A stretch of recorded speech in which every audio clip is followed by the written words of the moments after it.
Nigel,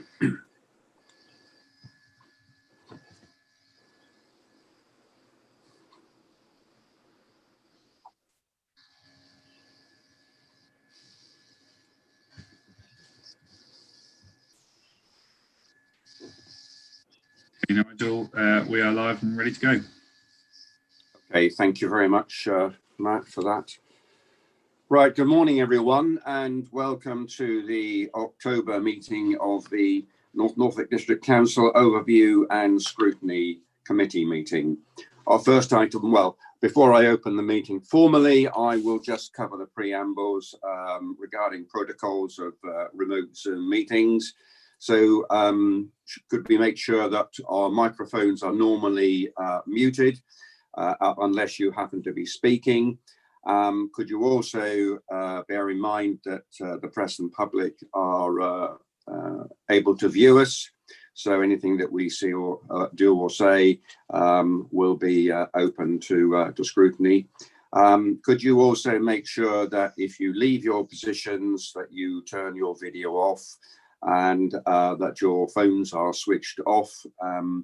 And I think the rest of the items we're fairly familiar with. So without more ado, I will open the meeting formally and we'll move to agenda item 1, which is to receive any apologies for absence.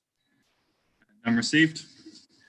Thank you. And therefore we have no substitutes. On this matter, Matt, can you just advise whether where we are on a replacement for Councillor Pearce?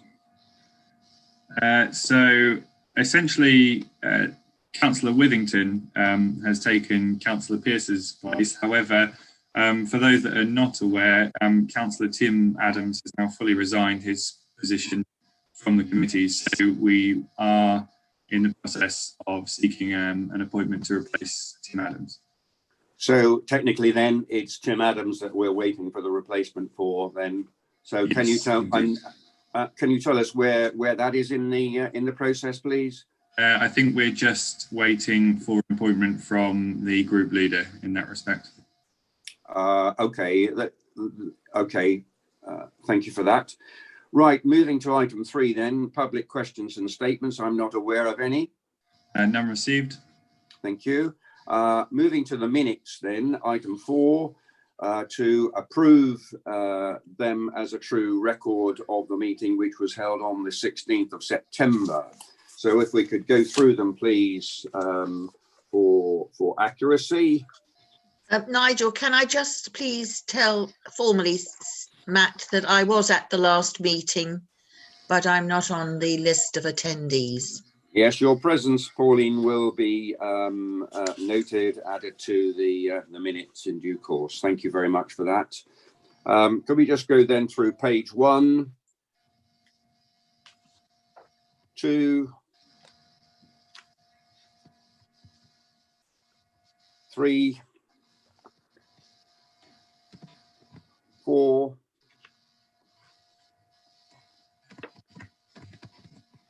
5, 6, 7, and 8. Is everyone content that they are a accurate record of that meeting and that they would be content for me to sign them as such? Just show your hands, please. Has a hand raised? Sorry, can I interject? Because I have got my hand up. On page sorry, 6. Couldn't see you. Sorry. That's okay. Go ahead.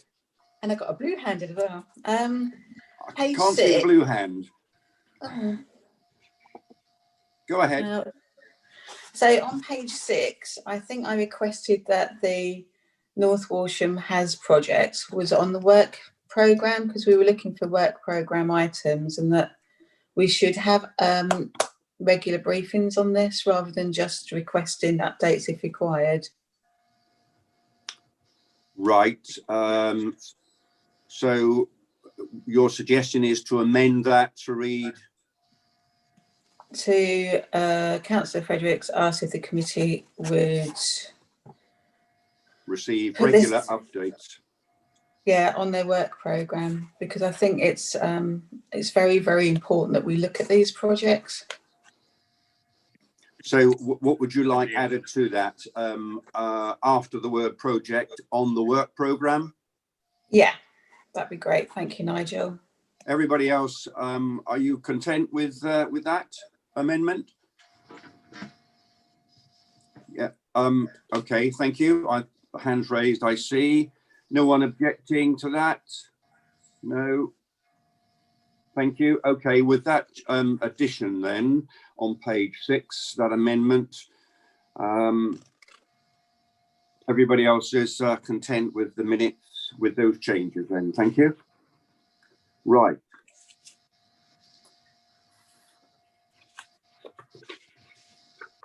Okay, then turning to item 5, items of urgent business. I'm not aware of any. None received. Item 6, declarations of interest. Any members with declarations of interest in respect to today's business, please raise your hand and we'll receive them. Any hands raised, Matt? No. Thank you. Item 7, petitions from members of the public. I'm not aware of any. Again, none received. Thank you. Item 8, consideration of any matter referred to the committee by a member. I'm not aware of any. Only that we're receiving during the work programme setting items. So. That is accepted, that those will be picked up at that item. That's right.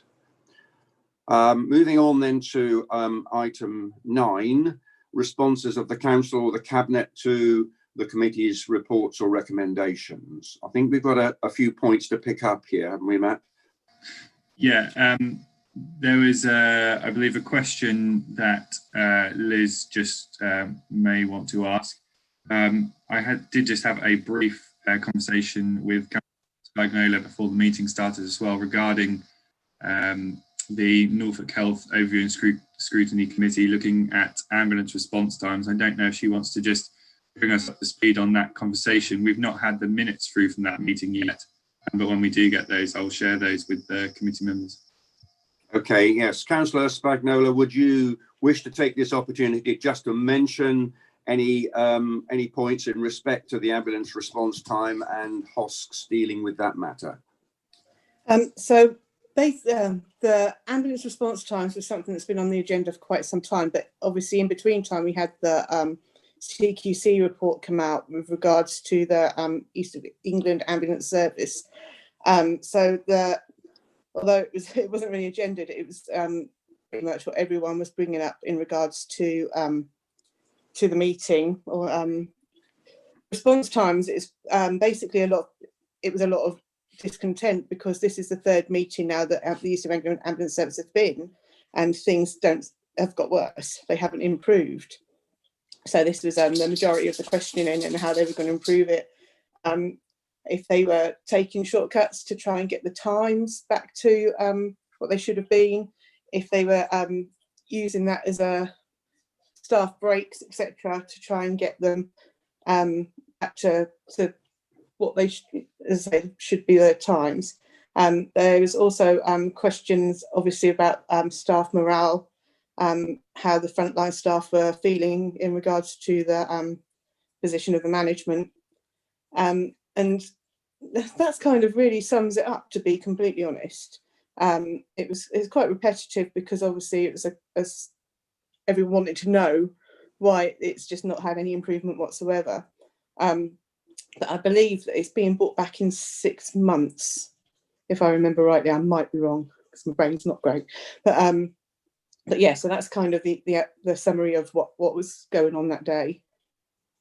Okay, well, thank you for that. I think our prime concern of this committee would be to be satisfied that the matter is being adequately handled by HOSC on a coordinated basis, bearing in mind that we are one of a few districts with considerable rurality, and this principally related to poor response times in rural areas.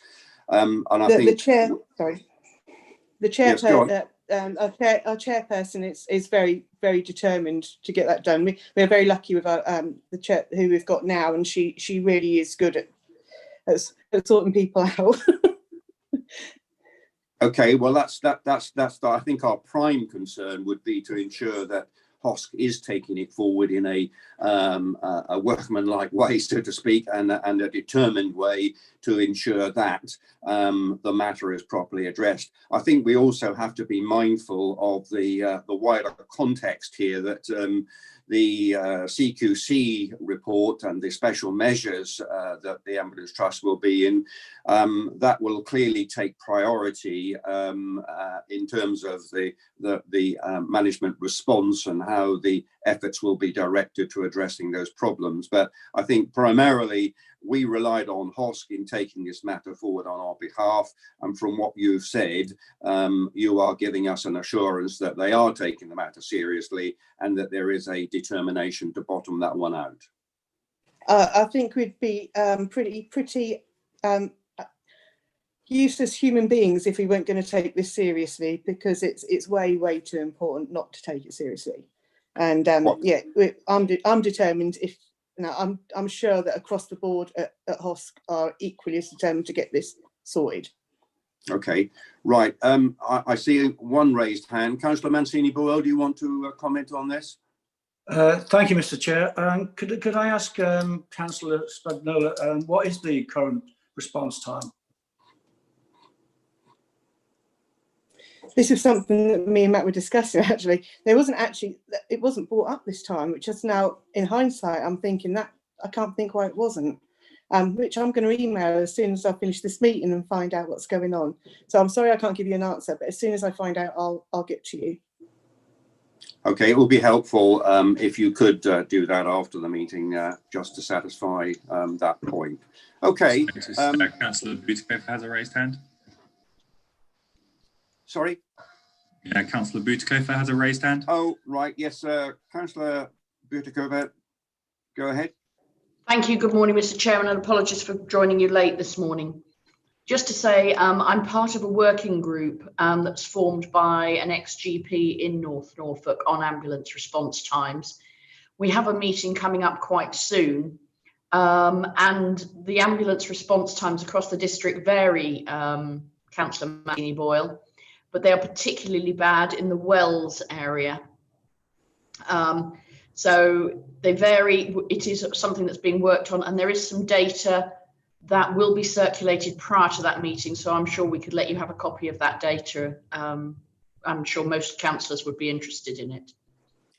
Thank you for that. Yes, that would be a useful update. I don't really want to get into a detailed debate about that. I think we were looking for satisfaction that the matter is being progressed. I'm interested that there may well be perhaps a twin track approach. The approach that you have just mentioned will be in addition to the efforts being made by HOSC. So if everyone is satisfied, content to leave it at that point, we will hold that matter back on our work programme for the time being. So I think we had some other points to follow up, Matt. If I just run through them, would that be helpful? I've got them noted down here. I think a point raised by Councillor Withington, asking for, I think, an update on how the single point of contact was working with regard to planning matters. So, Mr. Blatch, I don't know whether you would wish to give a response on that. Good morning, Chairman. Good morning, members. I spoke to Jeanette Wilson last week, and she said that the arrangement was working well. She was receiving a large number of inquiries through members and was channeling them to officers in the planning department, and she felt that the response times were good. But I'm sorry, I didn't know the question was coming forward, so I don't have a total figures of the numbers of requests that she has received. But the planning department are still clearing. They are determining more applications than have come in. There was a recent EDP article about the number of applications that have been received by planning authorities across Norfolk for the period from lockdown to the end of September, August or September, and North Norfolk had 248 applications during that time, which is lower than in an average year, but was still significantly higher than some other authorities in Norfolk. Okay, thank you for that. Councillor Withington, are you content with that response? Yes, I am. Thank you for that, Steve, and sorry for the late notice on that. I was curious as well, and I think it's partly because I'm sort of coming into the ONS, how that's going to be reported back, the outcome of it. That's as much as what I was interested in. At what stage are we coming back with a sort of review of that? So the arrangements were to the end of this month. It was 3 months from the end of July. So during early period of lockdown, most of our staff were working remotely. There was a period of time when, in accordance with government guidance, we weren't displaying site notices, and so the consultation, we were registering applications, but we weren't effectively commencing consultation. We've revised our arrangements and procedures since, and the messages that staff or the planning service was experiencing some delays on the website has been adjusted, and there is a significant focus on determining applications, and obviously guidance has been issued around site visits, because some applications now would warrant site visit arrangements in order that they can be determined by the development committee. So there were very different messages coming out in terms of meeting members' expectations, and I wanted to understand whether they related to a specific part of the district, whether they related to specific teams or officers within the planning service around response times and determination times. And so the 3-month period was to record your inquiries, to understand, as I say, what the nature of those inquiries were and how we would seek to revise and improve processes moving forward. But the service has determined more applications and cleared some long-standing applications over the last 6 months, and there is now a lower caseload than there was at the beginning of the lockdown. Thank you, Steve. Okay, thank you for that. Yes, thank you. And what I think of it, I should have mentioned, Councillor Withington, welcome to your first overview and scrutiny meeting. So let's move on to the next item, which I have, which is we are, I think, outstanding a date for the digital by design presentation, or the workshop that was indicated that it would be by the end of October. I wonder if we can have an update on where we are with regard to that, although I am mindful that we may pick this matter up when we come to the next item on the agenda. But has a date been fixed for this digital by design workshop yet? I'll put that to either the leader or the chief executive. I think that's a matter for democratic services. I understood it was going to be arranged through the member briefing arrangements. It's not. I don't believe it's with either myself or the leader of the council. And I just add to that, Steve, that I have spoken to the 2 officers responsible for this report, because we had some concerns and wanted to address some points. That was done quite some weeks ago. And I believed that the 2 officers responsible were going to bring this back to members for them to have a training session or an information session on at the earliest opportunity. So I don't know why there's been a delay, but certainly it was cleared along at least a couple of months ago now. Chair, if I may, I'll follow that up with Emma Denny afterwards, and we'll see whether that can be scheduled. Because, as I say, it was my understanding it was going to be through the member briefing arrangements that were put in place early doors in the COVID response time. So we'll come back to you on that, if I may. That would be helpful if you could come back to us after the meeting. I don't think we particularly mind who arranges it, so long as it is arranged in a timely manner. And I think we were given an assurance it would happen by the end of October. So if you could progress that, that would be really helpful.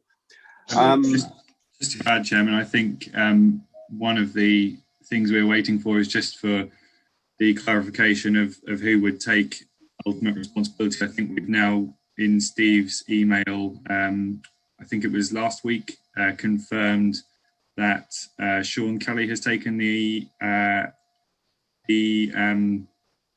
Assistant Director position, is that correct, Steve? For organisational resources, yes, that was one of the officers I understand the leader of the council discussed the workshop with. So I'm happy to pick that up with Mr.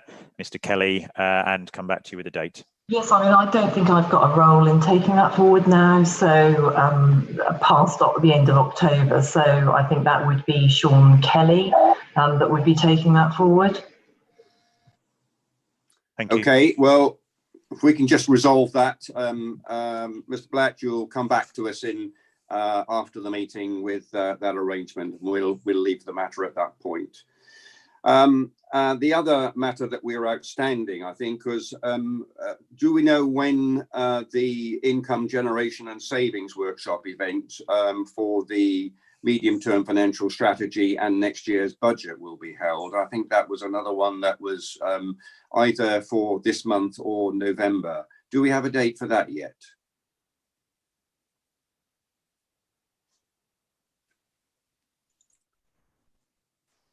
Steve, you're on mute. I don't know if Emma Denny or Matt can advise on that. I think we, after discussion, I think we did have some discussion via email, and it's hoped that it will come next month in November. I'll continue to chase that, and hopefully we can. I think that's very much Sarah's intention as well. That was the impression I got from the email. So if we can get that report forward for November, we will. Okay, Councillor Buttigieg, do you wish to comment on that?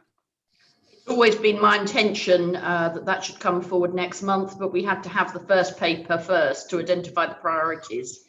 Now that's done, we can, I would expect that that workshop can be held at any time. So I will talk to Democratic Services and find out why there's a delay.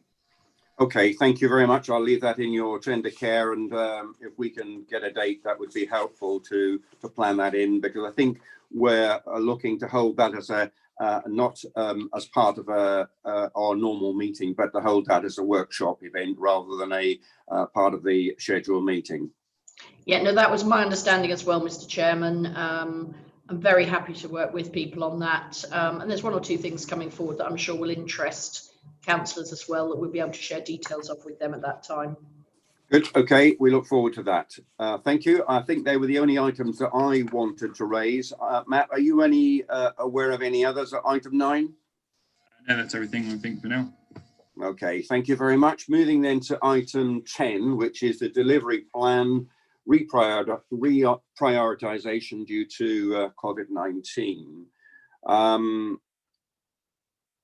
Councillor Buttigieg, do you wish to lead on this? Very happy to lead on this. I mean, this is, so basically, obviously, COVID-19 has had a very severe impact on what we are able to do, what we're able to achieve at the moment. So what Cabinet did, working with the SLT of the Council, is to take away our key priorities. So these are the key priorities for the time being. As these are achieved, then new ones will be added from the delivery plan. So these are all extracts from the delivery plan. There's nothing new here in that respect. But what is key is making sure that officers know which the key priorities are that need to still be delivered, despite working with the restrictions of COVID, despite working with the other constraints that sadly we are still surrounded by at the moment. So it's a driver for the council, so we know in the direction that we are moving. If anyone's got any questions, I'd be very happy to take them.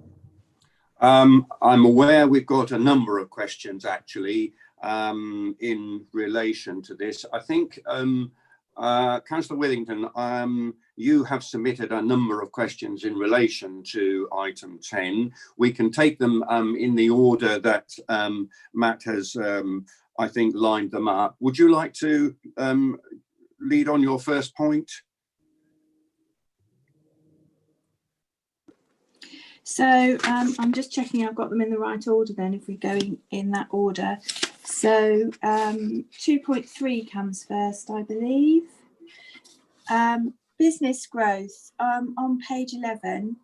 We have got post-COVID support for tourism included here, quite rightly. And yet in the performance review, these sort of link a bit across with item 11 as well.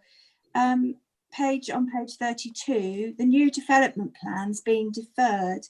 So I just wondered if these aren't being tied up together, how is that support going to be developed without our clear plan of what we want to achieve in front?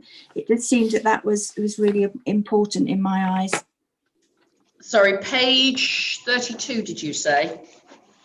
So, yes, page 32. Yeah, performance review, page 32 has shows that the new development plan's been deferred. Now, it might be that they're not actually linked with, but it just worried me that they're not tied up together. I mean, sorry, I didn't mean to turn my camera off. I obviously leant on it with papers. So the paper numbers I've got are probably different to yours because I'm working from the old cabinet papers here at the moment. But what I can say is that the performance review and the is completely different to the delivery plan. They measure across, but I would need to take that one away and look at it exactly right to make sure they link up. I don't know whether Mr. Blatch, you're able to, if you've got the correct paper numbers, whether you can see whether they match across. I'm happy to take that if you wish. Yes. So in the delivery plan, there was various objectives around supporting the local economy, particularly analysing local business needs, supporting business growth. And so in the reprioritised list of projects under business growth, there was support for tourism. The leader was successful in securing a large amount of money through the Norfolk Strategic Fund, £330,000 to support a COVID response for our tourism businesses, both in terms of managing visitors during the peak summer weeks and the additional costs which the authority has incurred, but also to promote a business diversification and adaptation scheme to allow businesses to trade through the winter or respond to new market opportunities that might exist in preparation for the 2021 tourism season. So that work is reflected in this priority around post-COVID support for tourism businesses. On page 32, the development of a range of engagement tools to build relationship with businesses. I don't know if that's the issue that Councillor Withington is saying is deferred. That programme hasn't rolled out as expected because we've responded to COVID, but we did have a very successful business survey with our business base during May and June, and we had 319 responses, I think, to that, and that has informed the work of the business growth and economic development team in the period since, and we've taken a number of actions to support business growth during that time. The leader wrote to the Secretary of State for Education and the Chancellor in the middle of September, particularly raising the plight of field study centres and outdoor activity centres. So whilst many of our tourism businesses obviously didn't have activity during April, May and June, we have seen a very strong tourism presence in the district with staycation visitors throughout July, August and September. And a number of tourism businesses have reported to us that, you know, despite the very challenging circumstances, they have seen a healthy level of trade during the last 12 weeks. They have concerns about moving forward in terms of the deteriorating situation nationally with numbers of viral cases, and there's great uncertainty over the winter period, but they have seen good and strong performance over the peak summer weeks. That clearly doesn't exist for field study and outdoor activity centres who are unlikely to be able to take school visits before Easter of next year. And there are some 500 staff that work in a number of businesses, and so we've made those representations.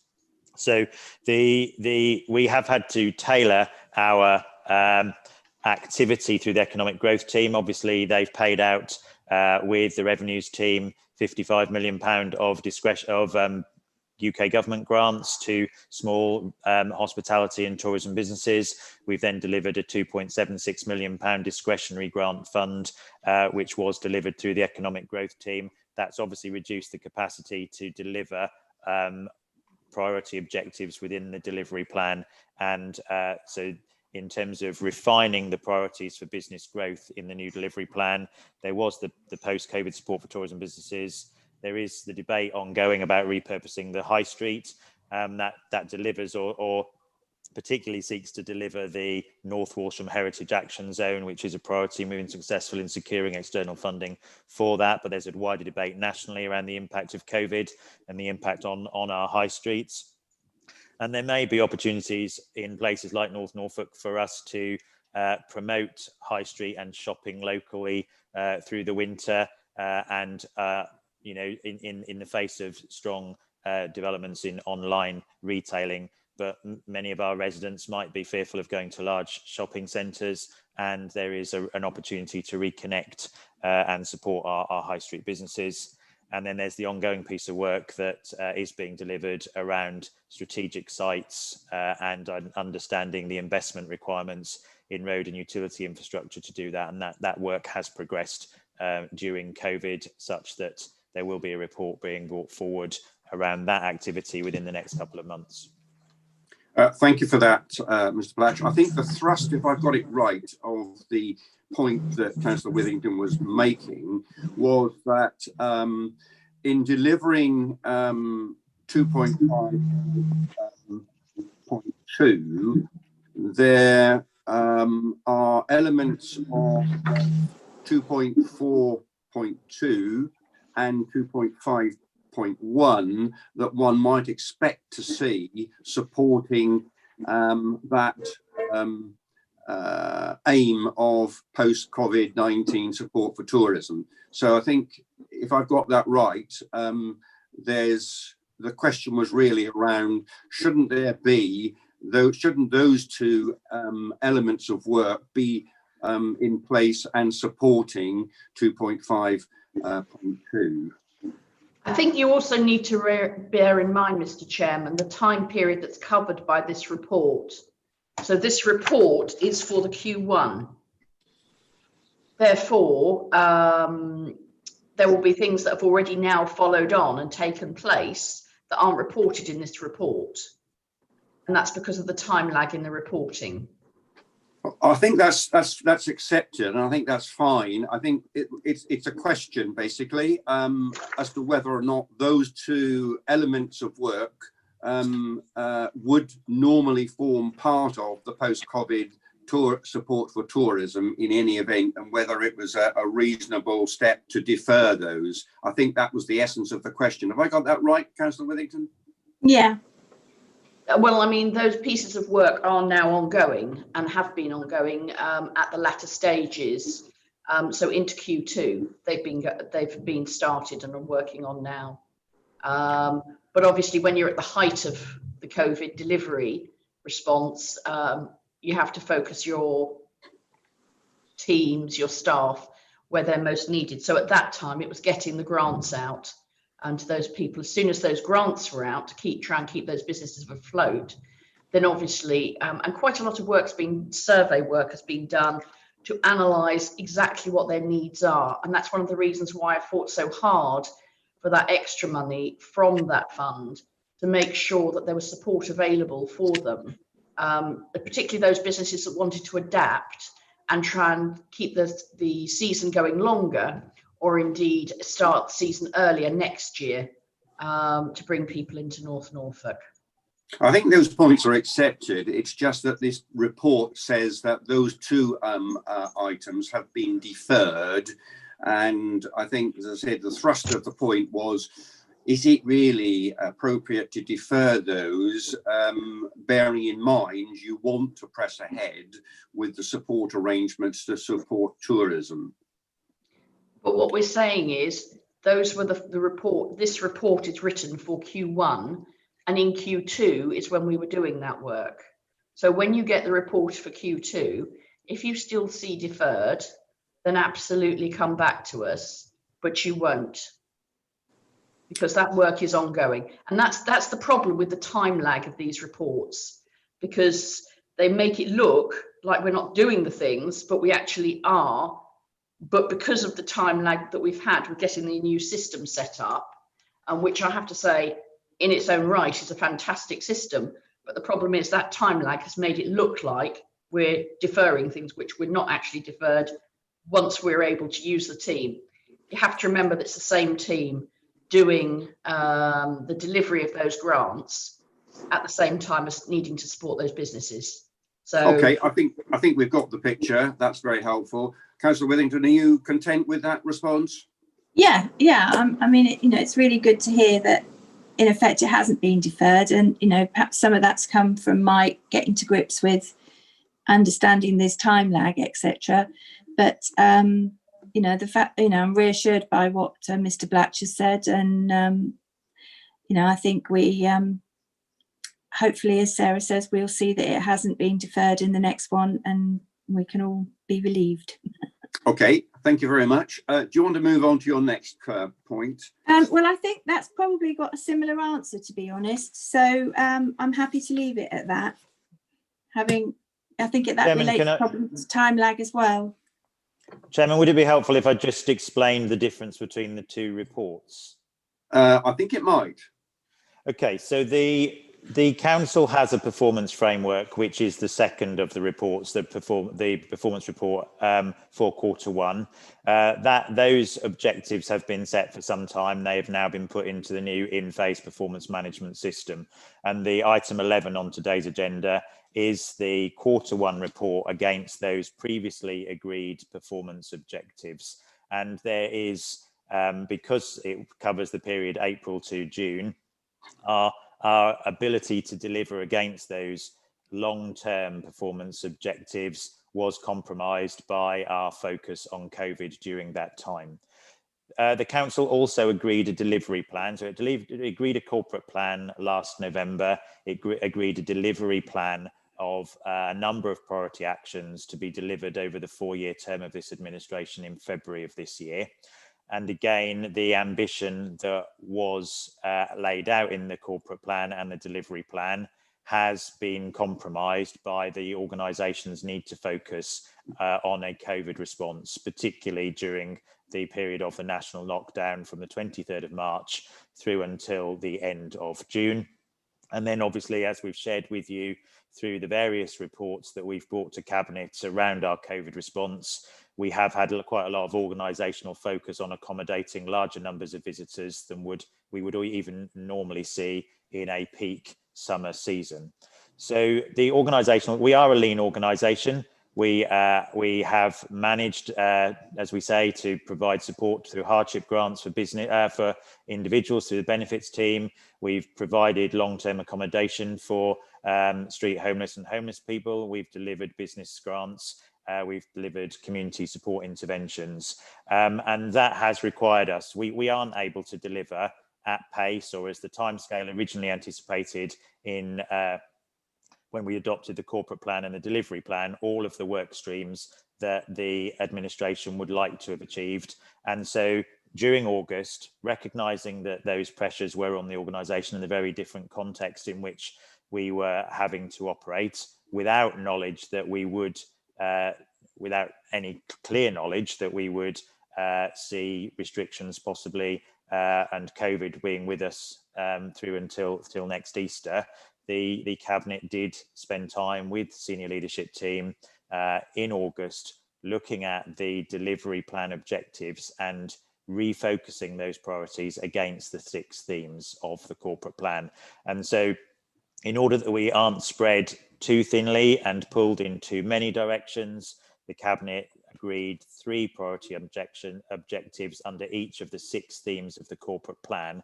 And this paper in report 10 of today's agenda are those 18 priorities out of the, I think, originally 90 within the original delivery plan that we would wish to make demonstrable progress on, even in the context of a continuing COVID response and business as usual, because most of the delivery plan objectives are over and above normal service delivery, such as determining planning applications, administering council tax, paying benefits, providing homelessness advice and support, all of those things which the council does day to day. These are the things which the Cabinet articulated that they would wish priority focus to be given to from that more ambitious programme of the corporate plan and the delivery plan.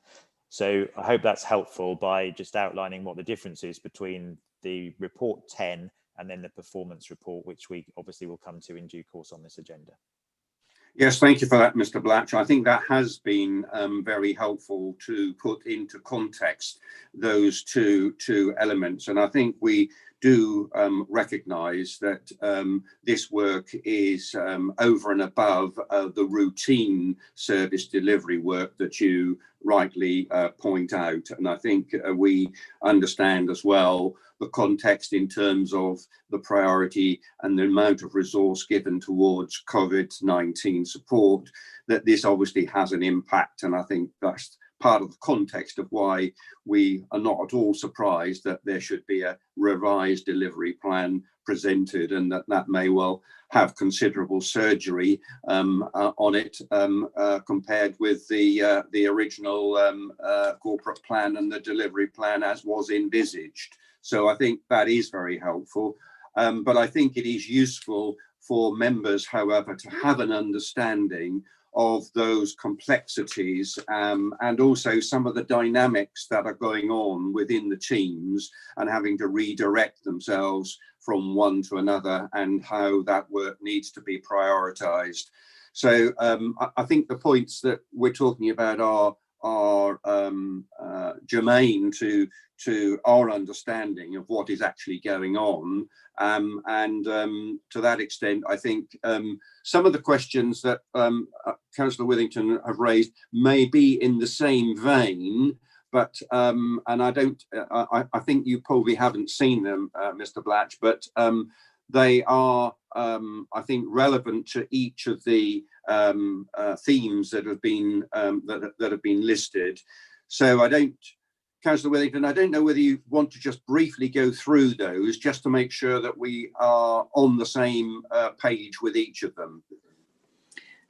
Yeah, okay. The next one was 2.4 customer service focus on page 11. And I was just wondering where we are with the customer charter, because it seems on the performance review page, and again, this is possibly because of the time lag, etc.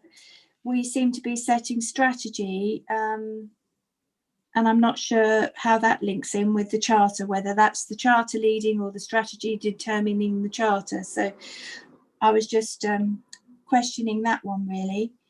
Do you want to deal with that first, or shall I go on to the next one? No, we'll deal with that one first if we can, please. So the customer charter is being worked on. It's a piece of work that I have been doing with the monitoring officer, or the monitoring officer sent me some papers, and I'm working now with Mr. Kelly, who will be leading on this piece of work going forwards. One of the things that has obviously been very important during COVID has been looking after our customers in a very different way. And I don't think that's really reflected any of the papers. And I have to say that I think the customer services team have, on the front line, have done an outstanding job, particularly those of them who have come into the office and seen our members of the public face to face. You know, that is quite an achievement. A lot of councils have not had any face-to-face appointments at all. So I'd like to pass my thanks to them for their work during this time. We continue to do that even with increasing numbers across the country. So I think that's pretty impressive. And I think the other thing that is important to remember with customer focus at the moment is that during this time, and when we've had decreased ability for people to contact us, we might have expected to have seen an increased number of complaints, you know, that it was difficult to get in contact with us, or that sort of thing. We haven't seen that. We have seen it in service areas, but not on the front line of the customer services team. and I think that's a credit to them and the work that they're doing. So it is very important that that work doesn't slip, but it was something, again, that had to hold while we were operating for COVID.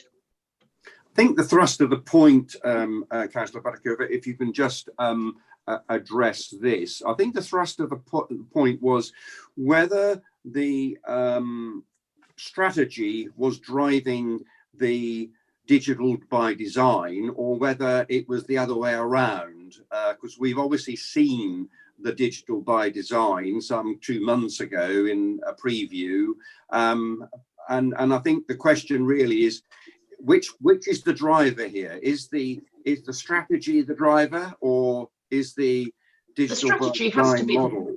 The strategy Yeah. has to be the driver. The digital by design is a piece of that, but it is not the whole kit caboodle. It is one part of that, one element. And it's a piece that came online earlier because of the area that we were working in, and the service that we had to deliver at that time. But it's not, it's strategy driving it. Okay, that's reassuring to hear. I think you will understand that from a committee point of view, this committee became aware of the digital by design before it actually became aware of what the new strategy was going to be. So it would be understandable if we thought it was the other way around, or if we drew Absolutely. the impression that it was the other way around. Absolutely, and that was very unfortunate that happened. Okay, then moving on to your next question then, Councillor Withington. 2.5, climate change. I think, COVID we were making so many good steps forward with council, and COVID obviously has had a huge impact on that. But one of the really good things we've done was the environmental forums. And we seem to have galvanised an awful lot of people. I mean, the one at North Walsham, I don't know the numbers, but the room there was absolutely packed and buzzing with people who wanted to be involved. And it seems, I understand why we have limited capacity, and we're still dealing with COVID, and we're still dealing with the, all the extra things that need to be done, and the catch up as well. But I'm just wondering if it seems a shame that we're going to lose that, and whether the opportunity is there for somehow to look at this in a different way, a less intensive way, and maybe push it back towards the community again to try and keep that involvement going, because it just, councils, we're desperate for people to be involved on that level, and to have achieved that and to lose it potentially. So I wonder if there's a way that we can look at that to drive it forward again in some way. I don't know whether you're aware that there have been 2 meetings of the forum since. Yes. That were held here before we Yeah. absolutely went into lockdown. I think one of the things we could look at doing that we haven't done, and I think could come out of this, would be that we could start trying to do the forum by Zoom, keep engaging with people. I think that would be a good thing. I see a lot of nodding, so I think that's important. Let's take that action away from here and see if we can't do that. And actually that might give people more of a chance to engage from other areas that haven't had a chance to engage before. We have got a large number of the community also coming forward now that it's tree planting season. There are different ways of getting engaged in this project, and we have got an awful lot of trees that we're working now on different projects. So there's community engagement that way. But that is only one aspect of what is a much, much broader project. And there is some very exciting news coming out from North Norfolk. There's been an awful lot of different things we've been working on. And in the next couple of days, you will hopefully see a couple of press releases that will show you some very exciting news of something we're working on with some partners. That's very useful to hear. I think you've probably covered the thrust of the point. I think the thrust of the point really was if we could explore alternative ways of keeping the public on board, so that we keep them engaged and keep their support towards this work. I think that's what we were looking for, and I think you've given us an indicator that you're willing to explore those ways in which we might be moved forward.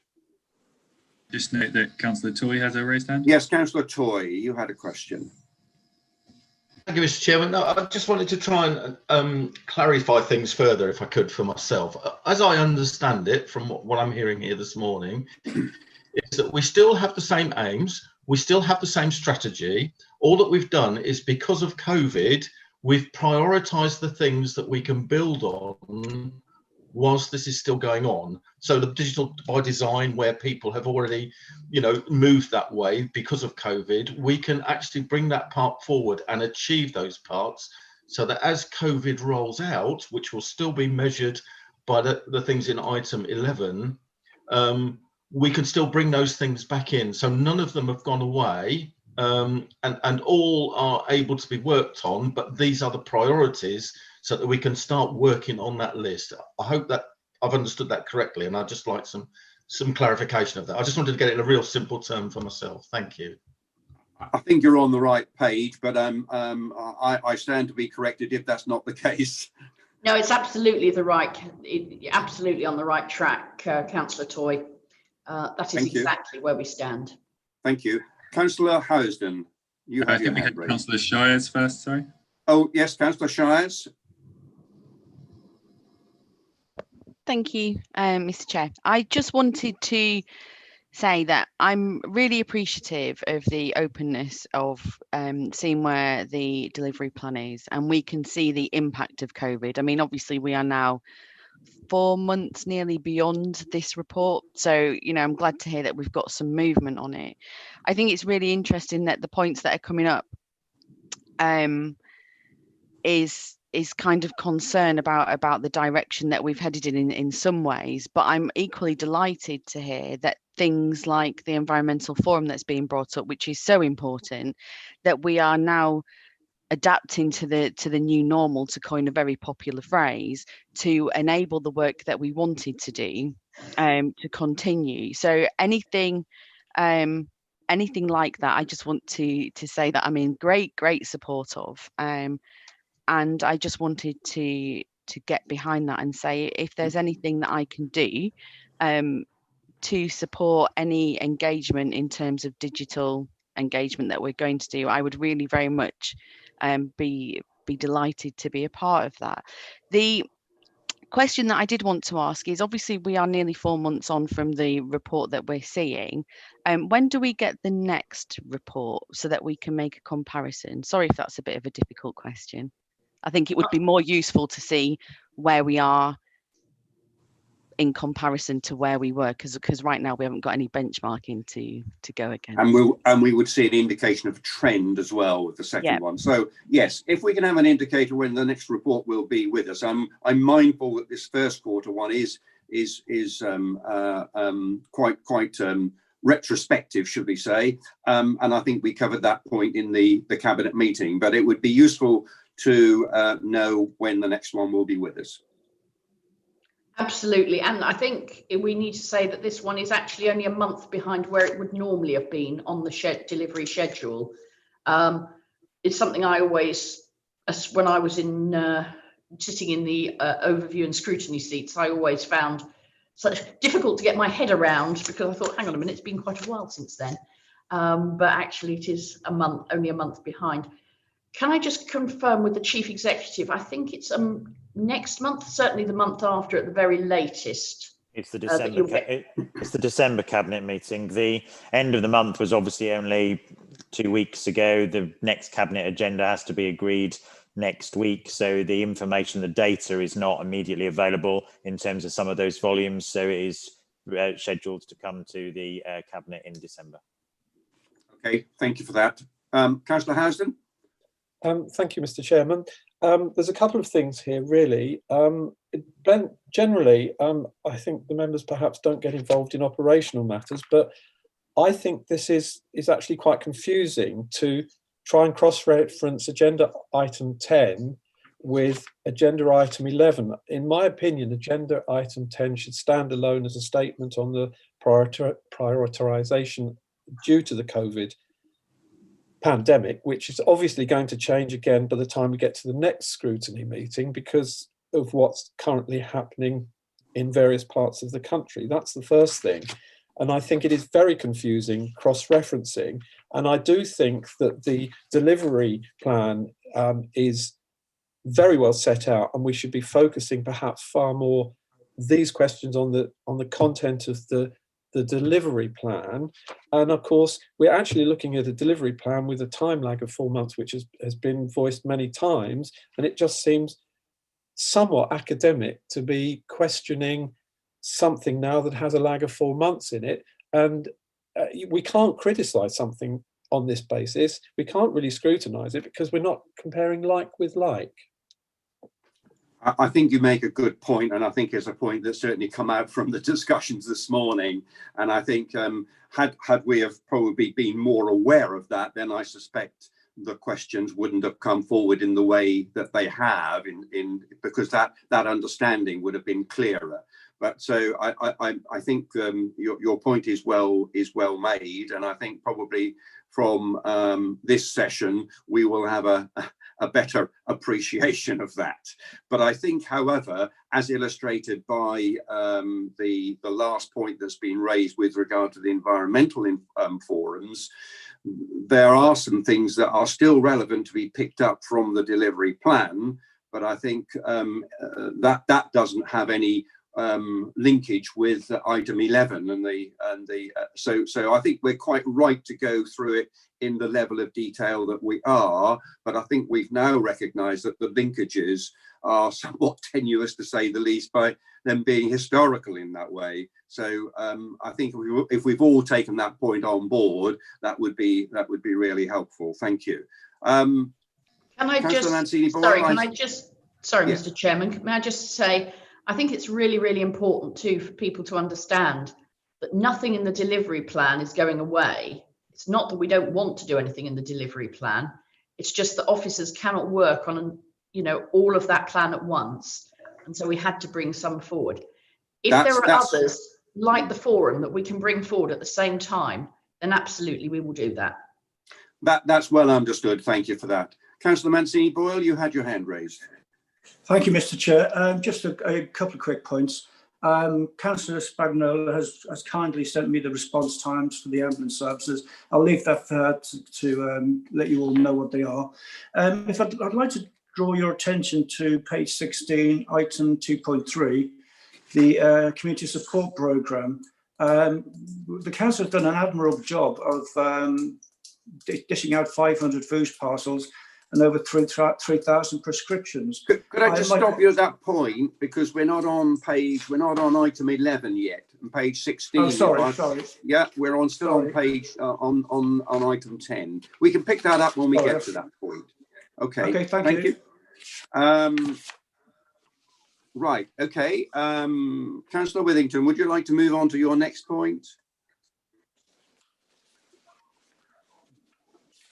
I'm done.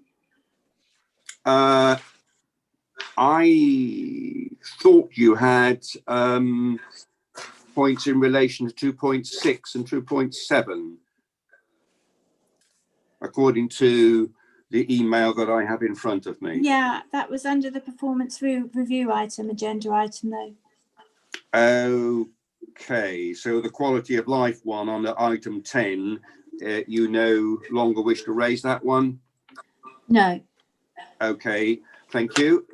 Right, can we open it then for other questions in relation to this agenda item? Any hands raised? No further hands raised.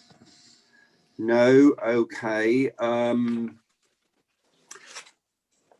If we're all done on this, then if I can just draw draw us back to the recommendation. The recommendation, as in the paper, is for us to ask to confirm the revised delivery plan priorities as detailed in the report. I'm mindful that we've certainly picked up a couple of points that I think you as leader, Councillor Buttercover, will review and see whether there is an alternative way in which they can be moved forward. And I wonder whether to that extent we should just make a recommendation that Cabinet is asked to review those items and come back to us with some clarification on how they may move forward. Are you talking about on those items in specifically? Well, the items that certainly on the environmental forum, you've given an indication that you'll be able to look at those to see whether they can be progressed in other ways. Yeah, no, absolutely. And I'm happy. Just if you were wanting to look at asking Cabinet to look at the whole of the delivery plan again. No, priorities. I was going to say, no, I don't think that's the right thing. But if you're talking about those specific actions that you as overview and scrutiny have identified, absolutely, of course. That's fine. So I think that's really all that I was suggesting, that we add a recommendation there that Cabinet reviews those points which have been raised during this meeting and form a view on whether there is an alternative approach.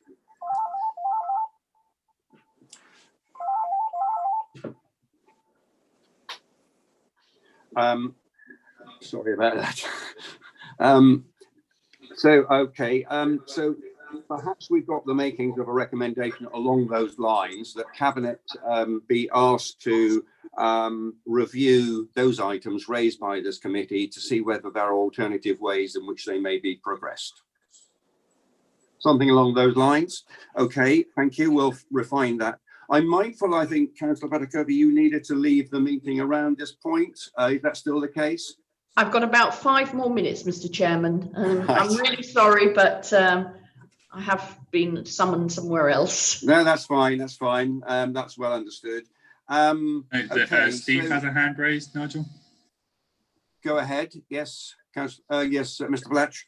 In terms of, I was going to say, in terms of the Environment Forum, in terms of our organisational capacity, the Council has advertised and is in the process of recruiting an Environmental Policy Officer and a Climate Change Projects Officer, specifically to increase our ability to address that point moving forward in reflection of the administration's priorities and the declaring of a climate emergency. So that we are gearing up our capacity to respond in a more coordinated way to the issues that Councillor Withington has raised on that point.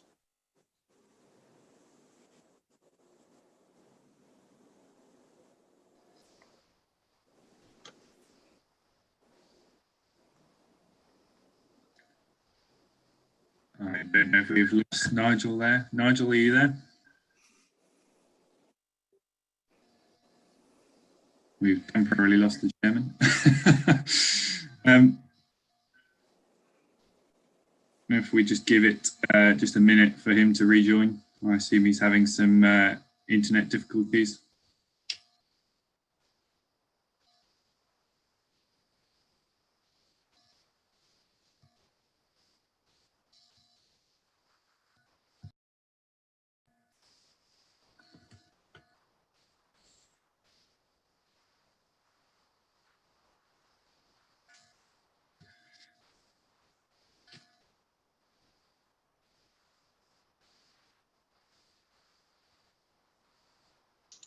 Councillor Dixon, it looks like you're... Yeah.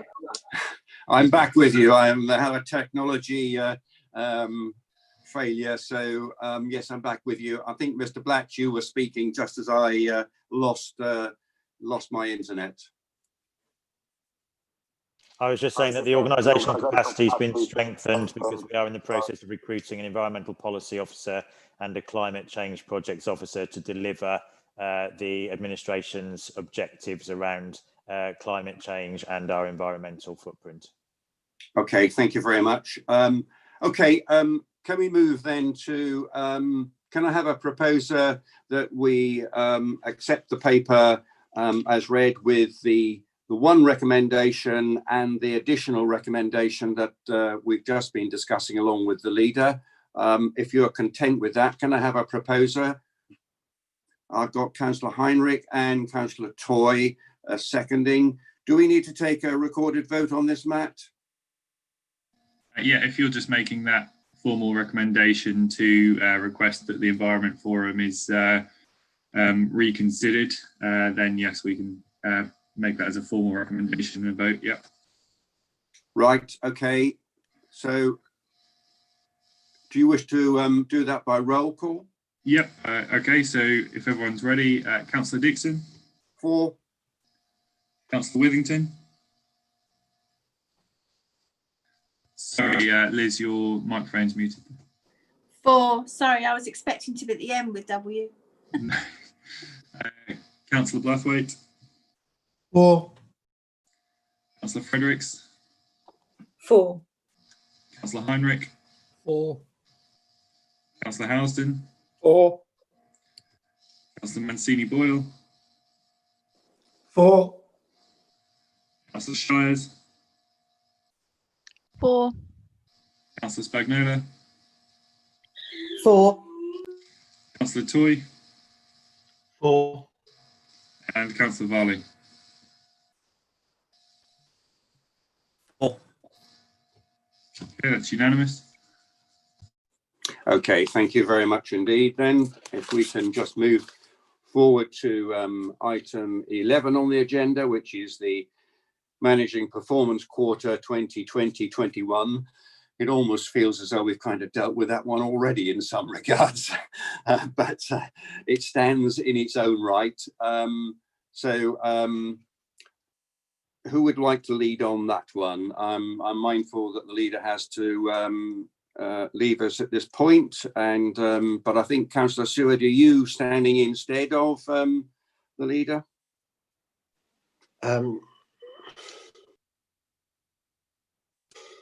Thank you, Chairman. Yes, I'm here, and along with Steve Blatch, I will we'll do our best to address members' questions and issues they're raising. Do you wish to speak to the paper as an introduction? No, Steve, if you'd like to add anything further, but I think we've covered quite a lot of it. Something just to note, everyone, the officer responsible, I think she's here, it's Helen Thomas is here, yeah, the Policy and Performance Management Officer. She prepares the report, but she also is responsible for implementing the new performance monitoring software. I think one or two of you mentioned that it might be useful to have more of an understanding of what that software does and how it works. I don't know if you'd like her to add anything to that at all. Councillor Thomas. Sorry. You just promoted me, thank you. Yes, what we've done, as Steve said earlier, the corporate plan was approved in November last year and the delivery plan in February. So that was added to the in-phase performance management system alongside all of the operational performance data that we've been measuring for some years, which has obviously changed and developed over the years. The in-phase system is very easy to use if you want to interrogate it. We have set it up now so members can do interrogation online.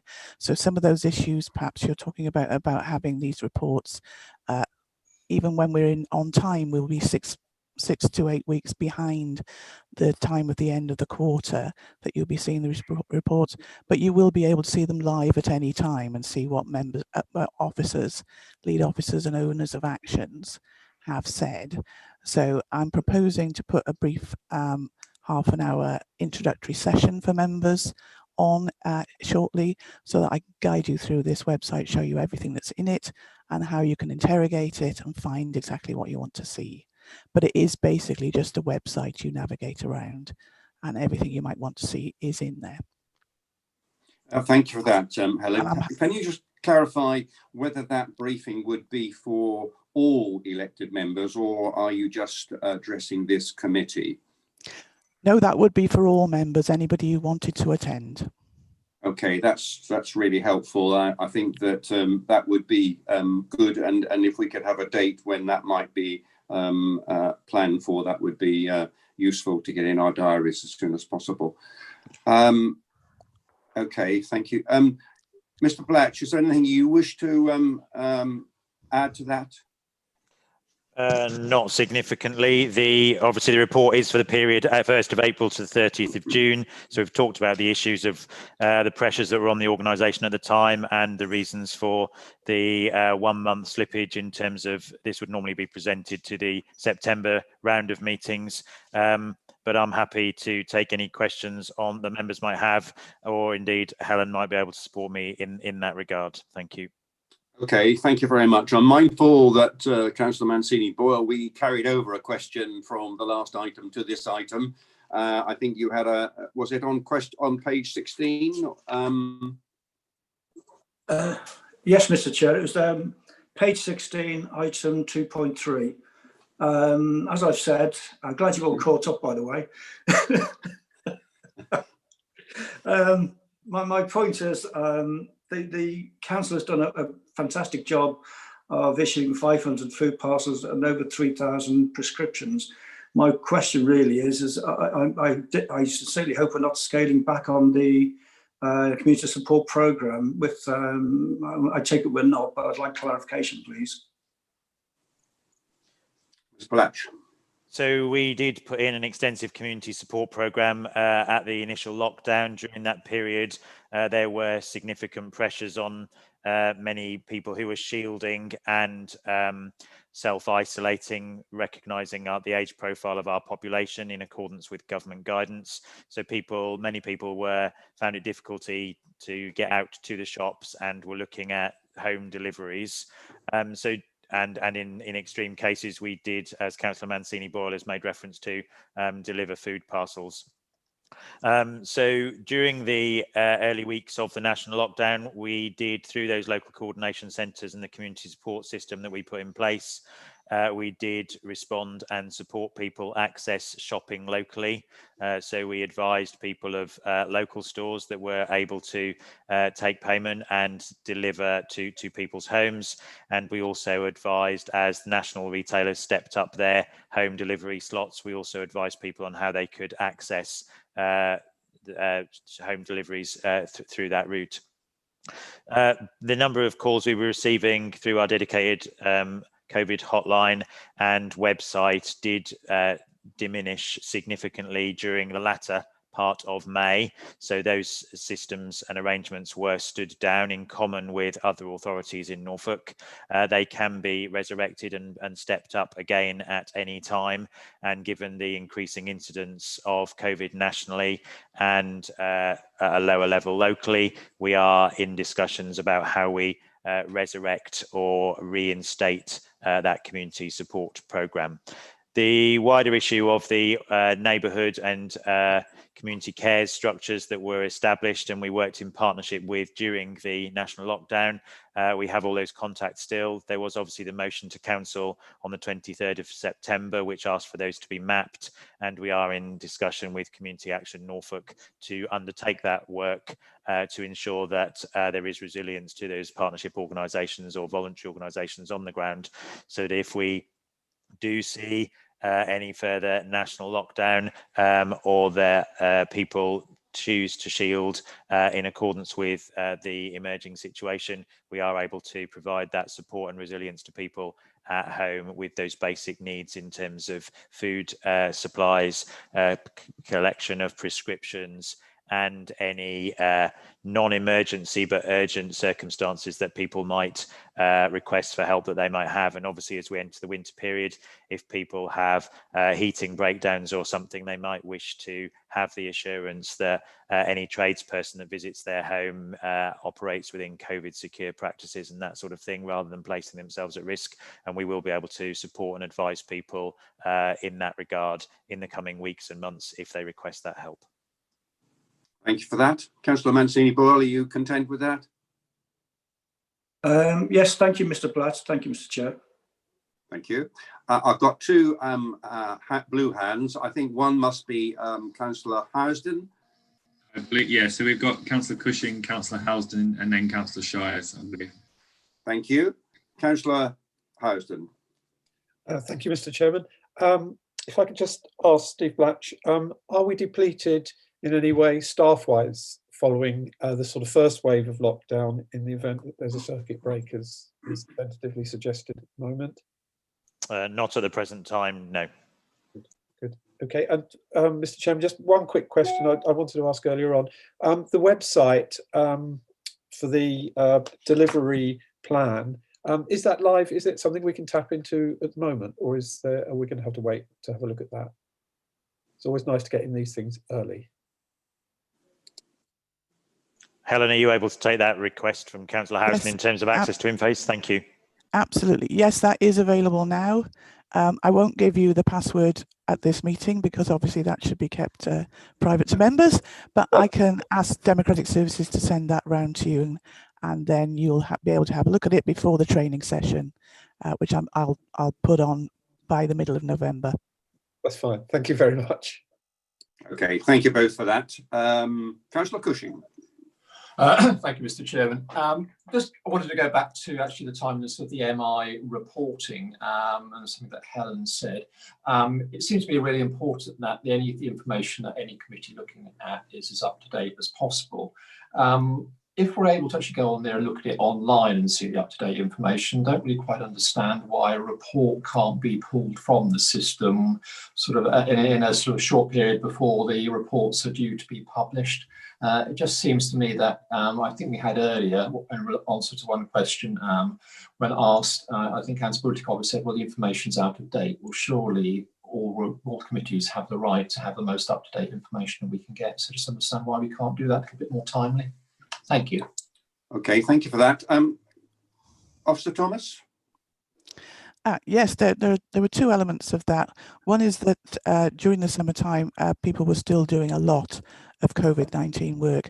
So the decision was taken not to ask them to report at the end of the Q1 stuff until the end of August, when things were getting much more back to normal, and they would be able to reassess how they were getting on with their delivery plan actions, for instance, and put in a meaningful report on what they would be able to do next.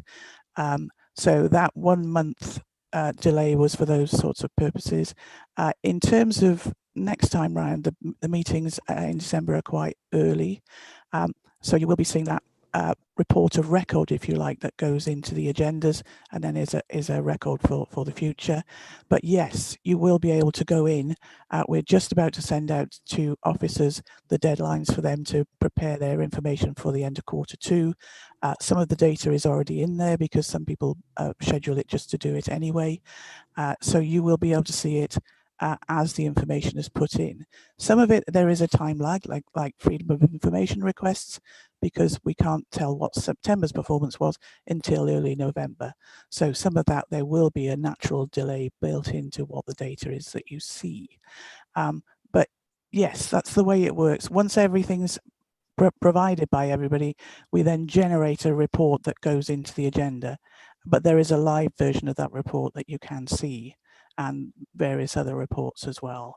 So the idea will be that we will shorten that deadline for people from the end of the quarter to when we'll be submitting it to Democratic Services.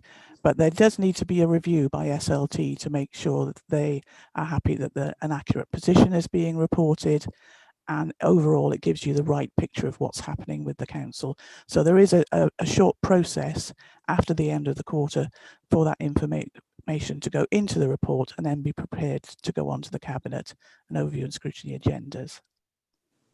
Thank you for that. Can I just clarify then, if I understand what you've said correctly, you are basically saying that on an individual basis, councillors will be able to access that database and access, if you like, more timely data, because you are shortening the submission timescale and also making that available to each individual councillor. What will that do in respect to performance reports that will come to the various committees? The two processes are integrated. So the information that you see live, so if an officer is sitting there today and putting data in, the instant that officer has put that data in, you will be able to see it. So it's on the live system. The only difference with what goes into committees is that we, at a single point in time, we generate a report that includes all of the information that's been decided that should go in front of Cabinet or over in Scrutiny or whatever. And that is a snapshot in time. So at the end of the quarter. Now, we will be revising the performance management framework, and it might be that committees decide they want to work in a different way in the future. But that discussion with members and with the senior leadership team has not been had yet. Okay, thank you. That's helpful. So just to confirm then, as far as committee reports going to committee is concerned, that will depend on the scheduling of those items in their work programmes. That's correct. Okay, thank you. Councillor Cushing, is that does that answer your question? Yes, it does. I just want to clarify.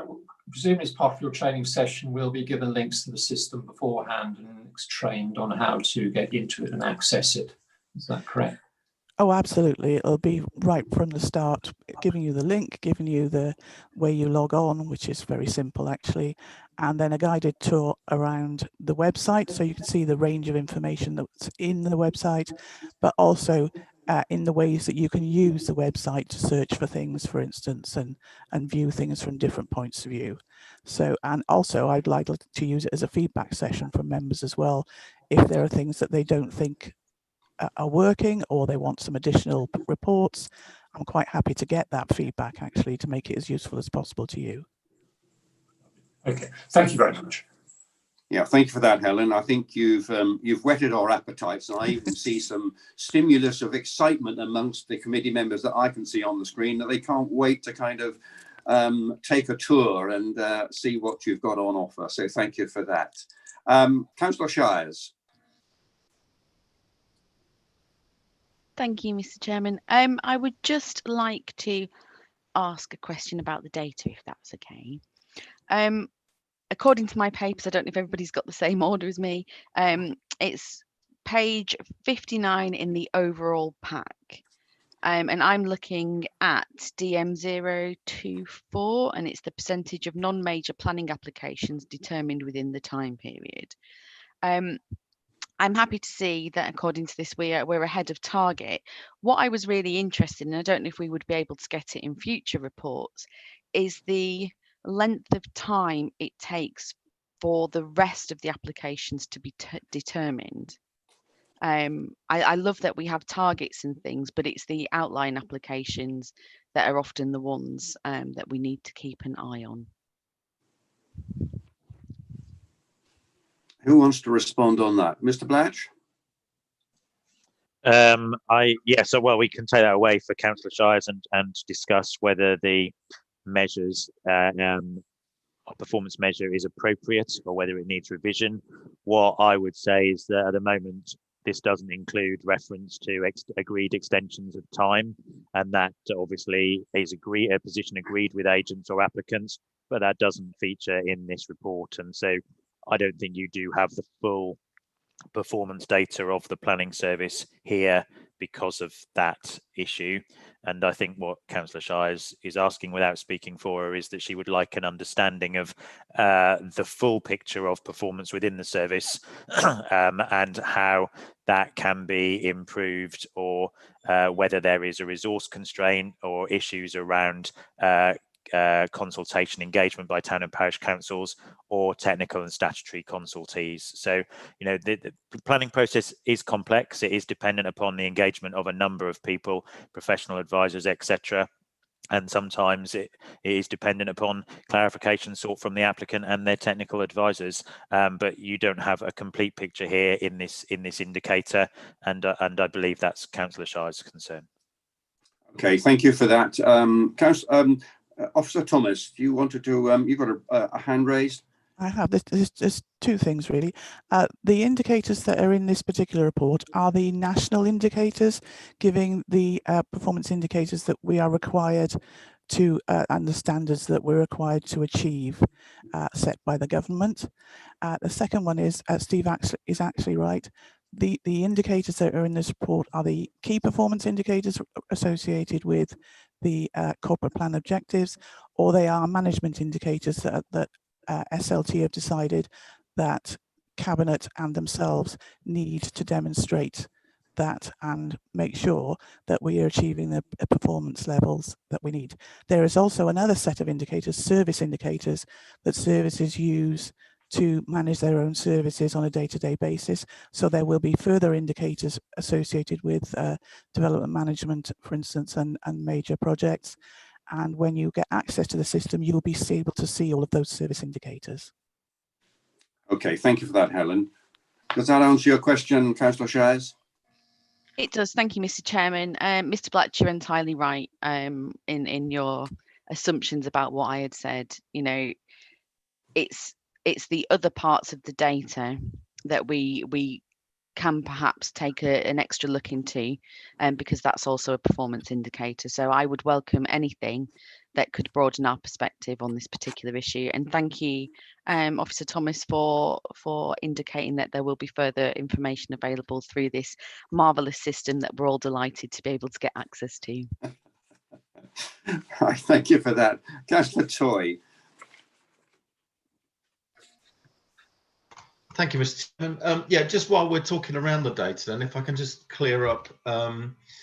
So if Officer Thomas could probably answer. So these targets, did you say these are nationally set? Yes, that's correct. The government sets either targets to be achieved over or not to fall below, and then basically government will then take action if performance is outside of those target values. Okay. Okay. The reason I ask was sorry. We sometimes set higher targets to ensure there's a buffer to make sure we don't get anywhere near levels where government would need to take action. Okay, thank you. I just wanted to understand that because the particular, again, I've got it as page 61 on the data, and it's just about the transactions made via the council website, that the target's actually been falling, even though we've got more people doing that. And I was just intrigued about that target. But if that's set nationally, then we have no control over that. No, I'm sorry. The ones I was talking about were the planning application targets. They are national targets, not all the others. They are set by the council. Okay, then. So my question is, why that target then? Can anybody answer why that target has been going down, even though we're talking about digital by design? This transactions made via the council website has consistently gone down, even though we've got more people using it. I think that, well, one thing I do know is there was an initial surge when things like paying by direct debit through the for garden bins and so on. There was a big lump.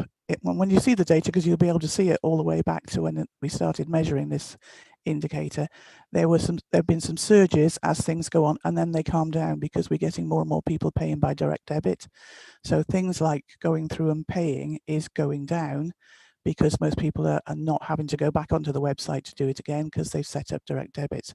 So it's quite a complex picture in terms of where people are going to on the website and what transactions are taking place. But I'm afraid I'm not knowledgeable about the whole detail about what each of those transactions are. But there are places within InPhase where you can see that information. And hopefully I can demonstrate that to you when we have the training course. Okay, thank you. I look forward to seeing what we can dig out, because I often, a bit like Councillor Shires, like to understand a bit more around the numbers, but clearly that's going to be more available to us. So thank you. But we could ask the officer to send this committee further information as to what's happening with those numbers if you'd require that. Yeah, I was just intrigued as to why the target was going down in that particular case with what we've got set. So I don't know who that would be. that would be IT. So I would probably contact the manager within that service as to why they've set that number as they have. Okay, well, that's something I can ask myself, if that's okay, Mr. Chairman, or did we want that from the committee? I'm sorry, I have the curse of technology has been on me this morning, and I missed most of that conversation. All I would say is that if your question is answered, then that's fine. If you want to take it up outside of the meeting, that's also fine. Not quite Okay. sure what. Yeah, it was just a question around the why that the just to bring you back to where I was, the transactions made via the council website, the target was actually going down, whereas it's my understanding that we're trying to get people to engage more digitally. Indeed. So I'm happy to go to IT and ask why that target's going down, because that's my question, why it's going down, unless you wanted that to come from the committee, Mr. Chair. Well, are others similarly intrigued by that? Nods of heads or waves of hands? No, I'm getting some and some. No. In which case, I'm happy to find out for myself. Thank you, Mr. Chairman. Fine. All right. Okay. Thank you very much. Well, maybe you might share it with us on the next meeting. Be happy to. Thank you. Right. I've got Councillor Housden. Thank you, Mr. Chairman. I gather there is a range of targets. Again, this is back to Helen. A range of targets, as Steve Blatch has just noted on the notes on the emails, for indicators. When we get into the website, are we going to separate government targets, indicators, and different targets? And when this has been running, let's say we're sitting here in a year's time at overview and scrutiny, could we impose or could we suggest that different targets, different indicators were actually structured into the system in order that it is more definitive for North Norfolk District Council, rather than a baseline which might have been set on a more UK-wide basis? The simple answer to that question is yes.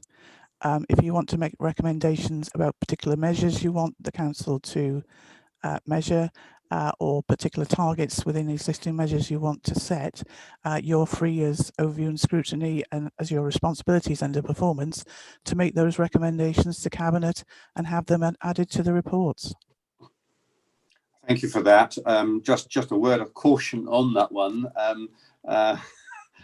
Such freedoms are fine. I think we just need to be very clear always when we ask for additional information, the purpose of that information and how we're going to use it.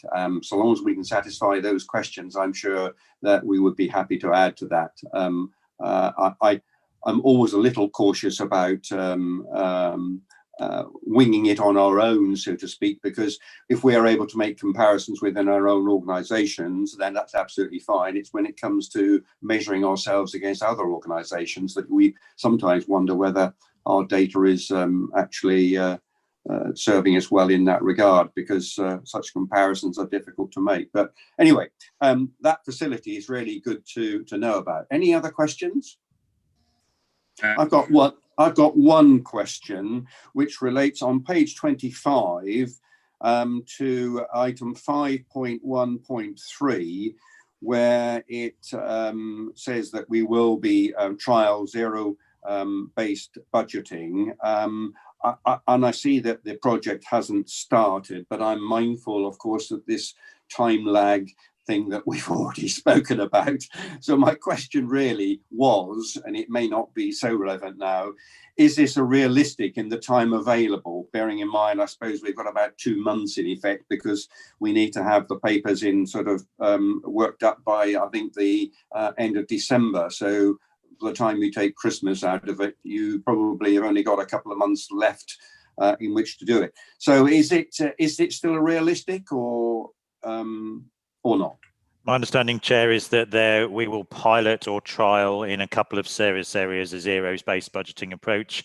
There will obviously be a new medium-term financial strategy presented to Cabinet in December, and you've already asked this morning about the workshop that will inform that process in terms of efficiency savings, which will be staged sometime during November, but it won't be a full zero-based budget for the 2021-22 budget. It will be trialled or piloted in a couple of service areas. Okay, thank you for that. I would think that that's probably a wise decision. I have some idea of what zero-based budgeting can mean across the whole organisation, and that's a pretty significant exercise to undertake if you've not been used to doing that in the past. So that's reassuring to hear. Thank you for that. Any other questions? I see Councillor Shires has a raised hand. Councillor Shires. Thank you, Mr. Chairman. I've got a few points. So I just wanted to confirm with what was said about the data in terms of online transactions. What I believe the point was being made is, for example, in April, more people would be more likely to log on to pay for garden waste bins rather than doing it midpoint through the year. So Councillor Toy, it would be helpful when you ask your questions, for my own curiosity as well, if we could break down at what points during the year do we expect online payments as well, if you would be so kind as to. Thank you very much, Councillor Toy. I wanted to ask if there are any other local authorities within our area who do use the same reporting system, so that we could perhaps get that side-by-side comparison so that we can judge our own performance in relation to the people around us. Officer Thomas? Yes, there are a number of councils that use this piece of software. There's about, I think, in excess of 80 around the country, and I believe Norwich still are using it. So it's possible that you could get a demo of, once you've seen ours, you can get a demo of theirs to see if there's anything you want to have added or changed on ours. But there are a number of councils that we could do virtual meetings with, and you could perhaps have a joint meeting with a Scrutiny council at another council and see how they're using it. Thank you, Officer Thomas. And the other question that I wanted to ask is in relation to housing, and it's not something that I know we can solve as a scrutiny committee. When we look at the rising numbers on the waiting list, the register, obviously the options register and the transfer register, those numbers are not decreasing. I know after speaking to Officer Grice that we are seeing less in-year social housing coming up. I think it's fallen by about 100 overall. I mean, most of that is due to the fact that we don't have as much housing stock within the social housing sector, and also, you know, we're not building more housing as well in the quantities that perhaps we need it. This is going to have a significant impact going forward on our communities. And it really feels like we're sitting here as a local authority knowing that our people, our customers, our residents have got such a high need, and it's ever increasing. And I'm sitting here feeling like we're powerless to do anything about it currently. Is there anything that I am perhaps not aware of, or am I seeing a really bleak picture when in fact it isn't as bleak as it seems in terms of our need of housing in North Norfolk? Officer Thomas, do you want to pick that up? I don't think that's something that I can answer, I'm afraid. I'm wondering not. Mr. Blatch. So in this new management information tool provides performance data, and it can provide some contextual data, and it should inform the council's decision making and policy development. So in respect of the latter, as Councillor Shires has said, there is increasing number of people on our housing waiting list and our transfer list. That's contextual data that we measure and that you would have access to, and I would hope that that will then increase our corporate understanding of the levels of need and will inform our investment decisions and partnership working decisions with a number of organisations to try and address that issue. Our powers are relatively limited. We do not we're not able to meet all housing need in the district, but that contextual data that's held in this system will allow you to make those judgments. And I think what I would say about this system compared to the previous performance management system that the council had in terms of 10, this in-phase system is much more dynamic. It's my expectation that it will be a fundamental tool to inform the work of the Overview and Scrutiny Committee. It will probably be more important to your committee than it will to Cabinet, because I think Cabinet will be accountable for performance issues. But in terms of scrutiny, challenge, deep dive, understanding customer service standards, understanding service outcomes, and service improvement, that's something that the Overview and Scrutiny Committee should have ownership of and use to hold both officers and Cabinet to account. So I do see this as a very important tool for Helen to be able to support you and Matt in your work, identifying areas of scrutiny or areas where you would like to see service improvement or pre-scrutiny policy development and formulation. And I think that's a very powerful tool that you will be able to use in driving forward the council's journey of improvement. So I think it is new, it is exciting. Helen has outlined to you that it's in your gift to set new performance targets or indicators or areas of review that you would like to understand. This is a dynamic system and it's something that we can work to improve and meet your needs moving forward. It's much more dynamic and interactive than the system we had previously. Thank you, Mr. Blatch. Just to maybe give some measure of reassurance to Councillor Shires, of course, within the delivery plan, we do have the local homes for local need. And so that's the theme by which one, you know, when you were saying about influence and you know, how you might be able to bring influence to bear is clearly through the work of that theme. And I'm mindful that the Planning Policy and Built Heritage Working Group is another one where all of that can be aired and your voice made. So don't feel that there isn't a way of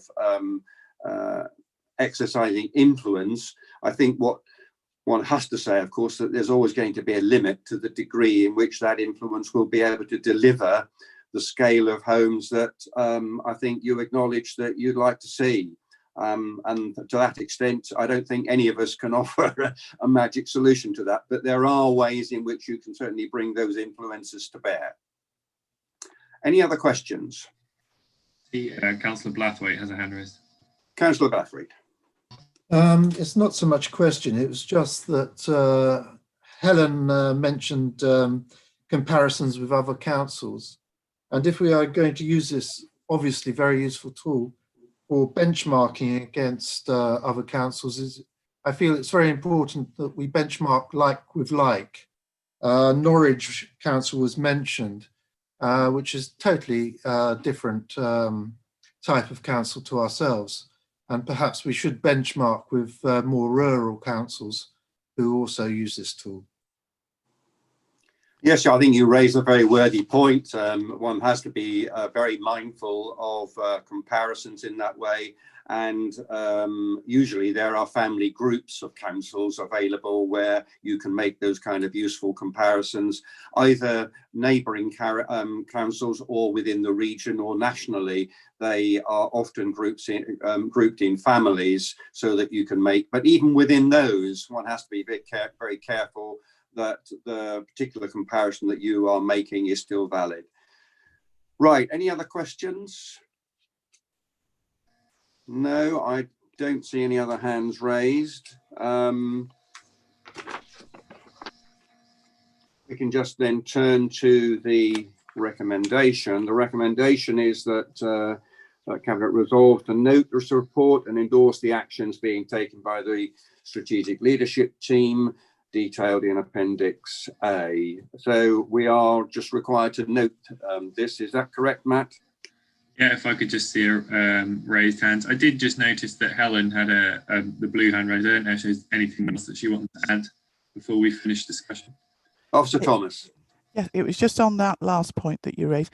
There is the first port of call in terms of comparing ourselves in terms of performance would be our SIPFA nearest neighbours, which is a group of about 8 councils that are very similar to North Norfolk in terms of rurality, density of population, age profile, that sort of thing. That would be our first step. And then, of course, to the whole of East of England would probably be the next comparison that we do. And one of the things in the programme for In Phase is to put that benchmarking in place so you can see all that information. The other thing was I did have a quick screen that I could present to you if you'd like to see it, of what the housing waiting list figures have looked like over the last 3 years. Would that be useful? Yeah, I think we'll have a quick look at that. Okay.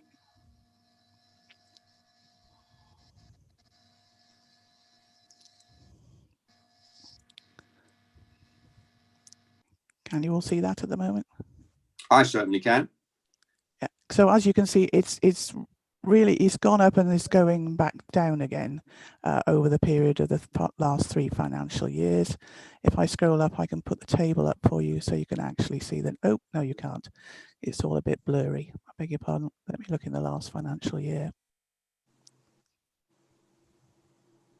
And you can see it's sitting around 2,800, 2,900 so far this financial year. Let's see if there's a comment that an officer has made that you can see.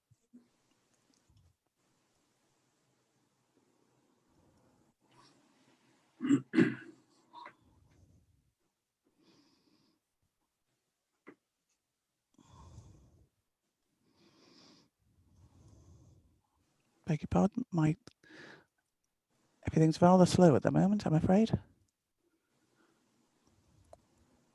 So that breaks it down by the different types of, very sorry about this. This breaks it down by the different types. I think that's because I'm presenting it, it's extremely slow. The different kinds of housing waiting list applicants that you've got there. There are only 2 on the housing register at the moment. But when you use this, it'll be considerably quicker than when I'm trying to present it over Zoom, I suspect. It's very slow over Zoom.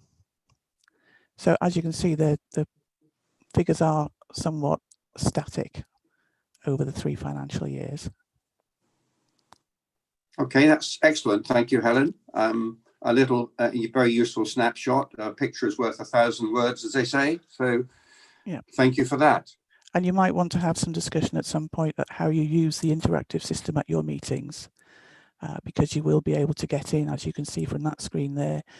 This is the key priorities report, where you can see all of the information about each of the actions in the under each of the key priority objectives.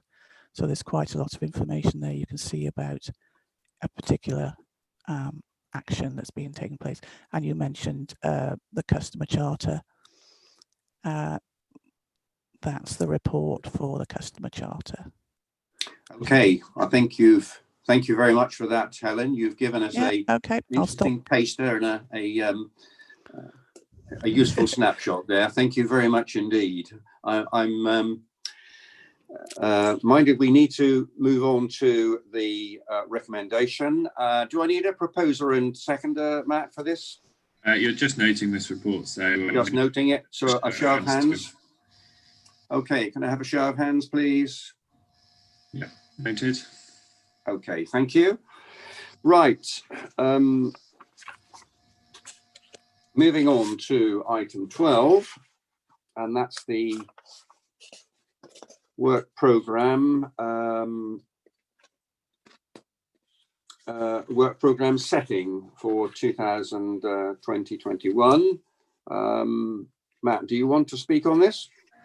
Yeah, I'm happy to. I'm just conscious of the fact that we have almost been running for 2 hours, and I didn't know if anyone needed a brief rest break at all. Are you happy to push on? Yeah.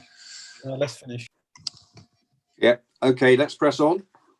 So essentially, as you are aware, the work programme for this municipal year was never formally set because we basically landed at the start of the year, right in the middle of lockdown, and it was agreed when meetings that returned that we'd focus on centrally kind of COVID related matters. We are, as I've said a number of times, as we go through the year, we're now starting to see gaps appear in the work programme where we do potentially have space to place some items in there. Included in this report was just some guidance on the sort of thing we should be looking at with scrutiny.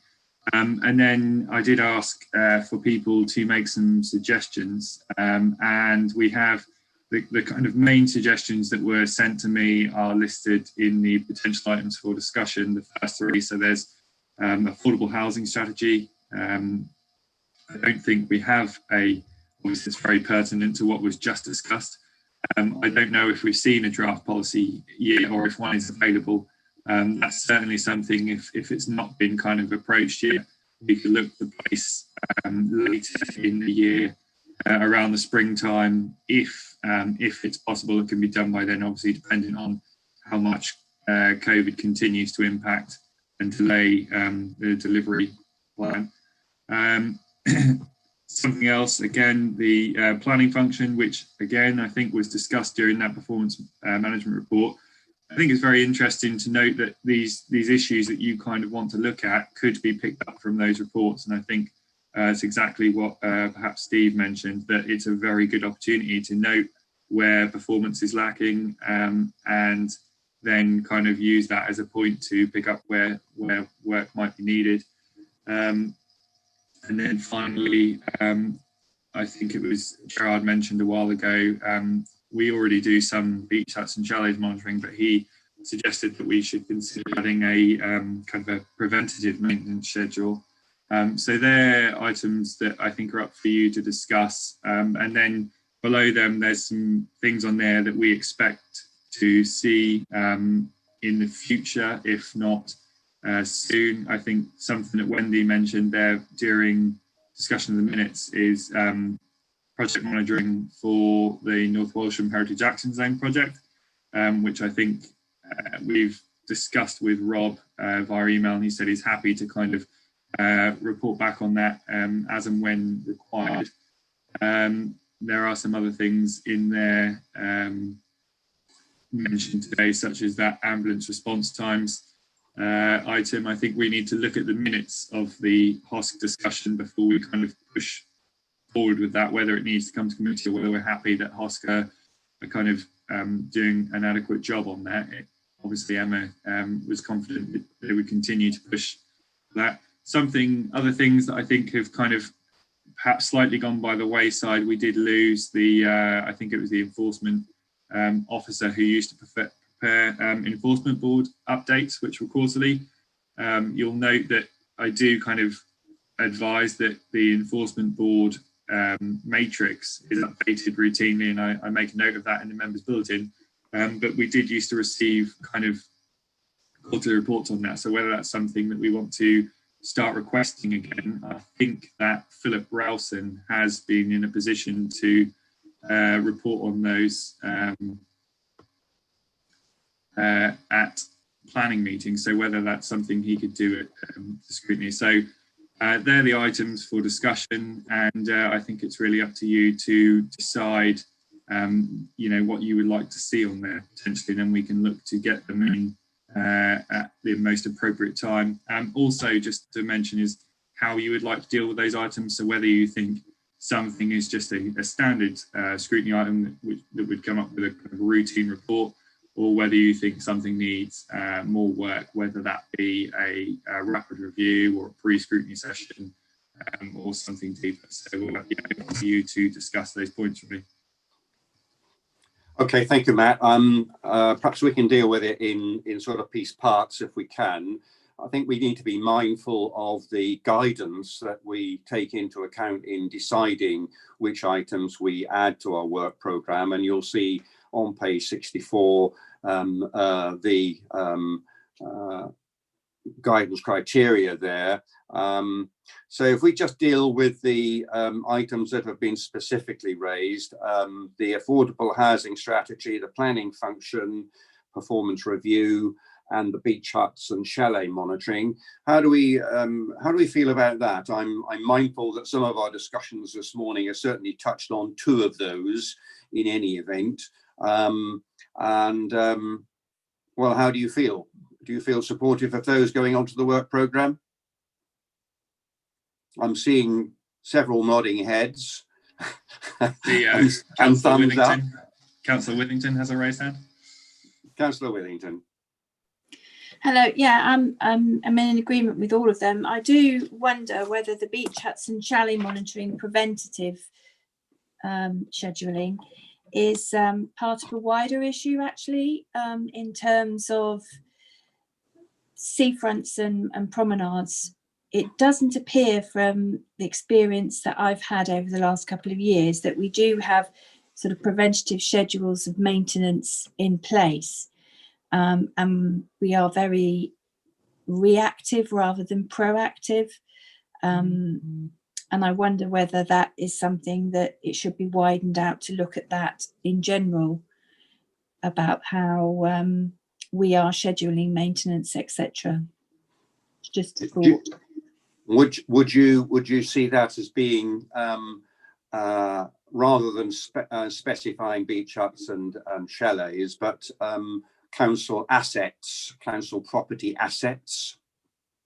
Well, I suspect it, you know, I mean, I think there were instances at Wales last year where something happened. I mean, we've been really appreciative of our fantastic new toilets that we've got in Sheringham that sort of eliminated some of the need for preventative maintenance. But I think on a more general wide issue, then yes. Okay, all right. On that basis, yes, Gerard, you have a hand raised. Thank you, Mr. Chairman. Yes, as Matthew's alluded to a while ago, I asked for a schedule of works to be carried out, especially with regards to the beach huts, because the type of thing that was happening is that if a roof blew off or a door was rotten, they'd just replace the door and the roof. And the companies I used to work for, preventative maintenance, meant you did the whole lot because it's far cheaper, because if one door's going to rot, you're guaranteed the whole lot's going to rot. So, and I agree with the councillor that it's a wider programme, and we should actually be looking at a programme of works throughout all our parishes and what have you, just to see if we could maybe tie up, because especially in our area, Nigel, you know, sometimes we just had a lot of work done on our village hall. Well, we could have tied up, teamed up or buddied up with another village hall or some similar work done, and got more quotes for the one job. So it's something we need to look into to save money, really, and get the job done properly. Thank you, Nigel.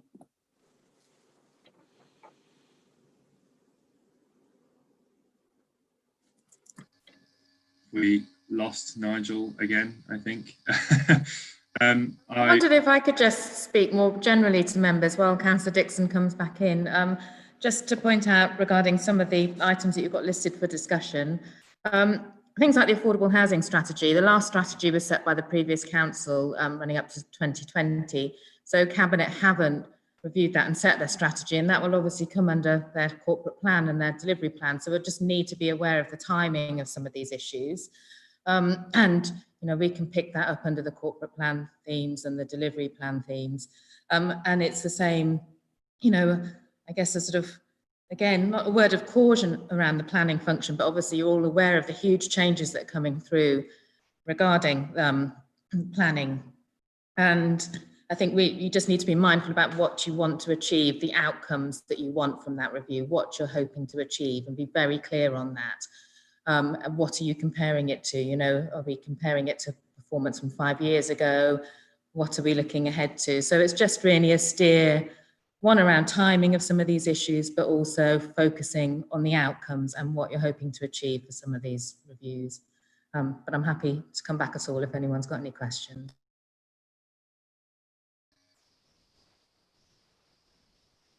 I think whilst we're waiting, if we go through, I know we have Paul Heinrich to speak, Nigel Housden, Lucy Shires. Do you want to go ahead, Paul? Okay, thanks, Matt. Yeah, it was just following up this issue on the beach huts and monitoring. That I know we've got some fairly good survey data on pretty well everything we own, but I've never yet seen any schedule of program maintenance for any of our built assets, nor where we've discovered from the surveys that it's not worth us spending money on it. We ought to dispose of it. I think that just needs to be an overall part with dealing with all our built assets and not just the ones which regularly get hammered like the beach huts. Thank you.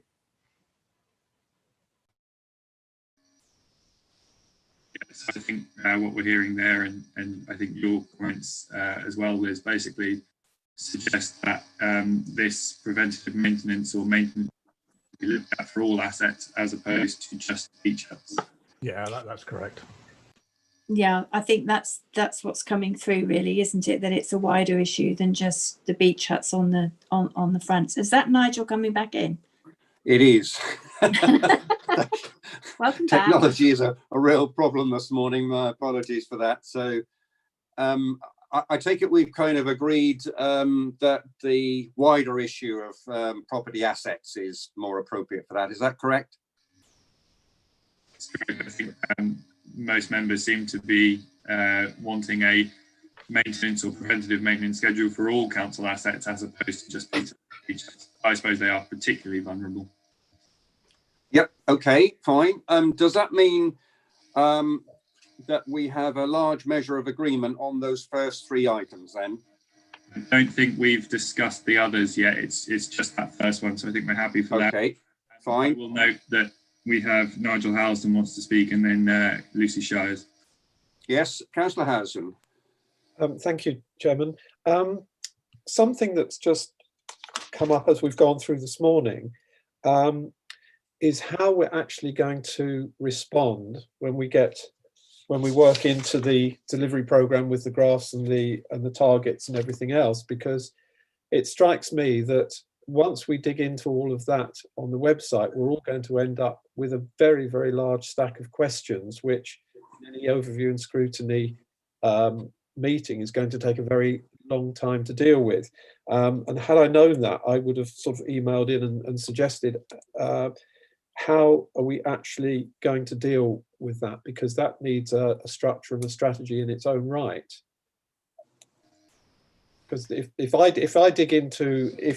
could dig into any one of these now and come up with any number of questions. Something I think we need to remember, Nigel, is the looking at submitting questions in advance of the meetings. So if we can get questions in by Friday afternoon, then it allows officers time to potentially respond before the meeting, so we can still make the best use of time.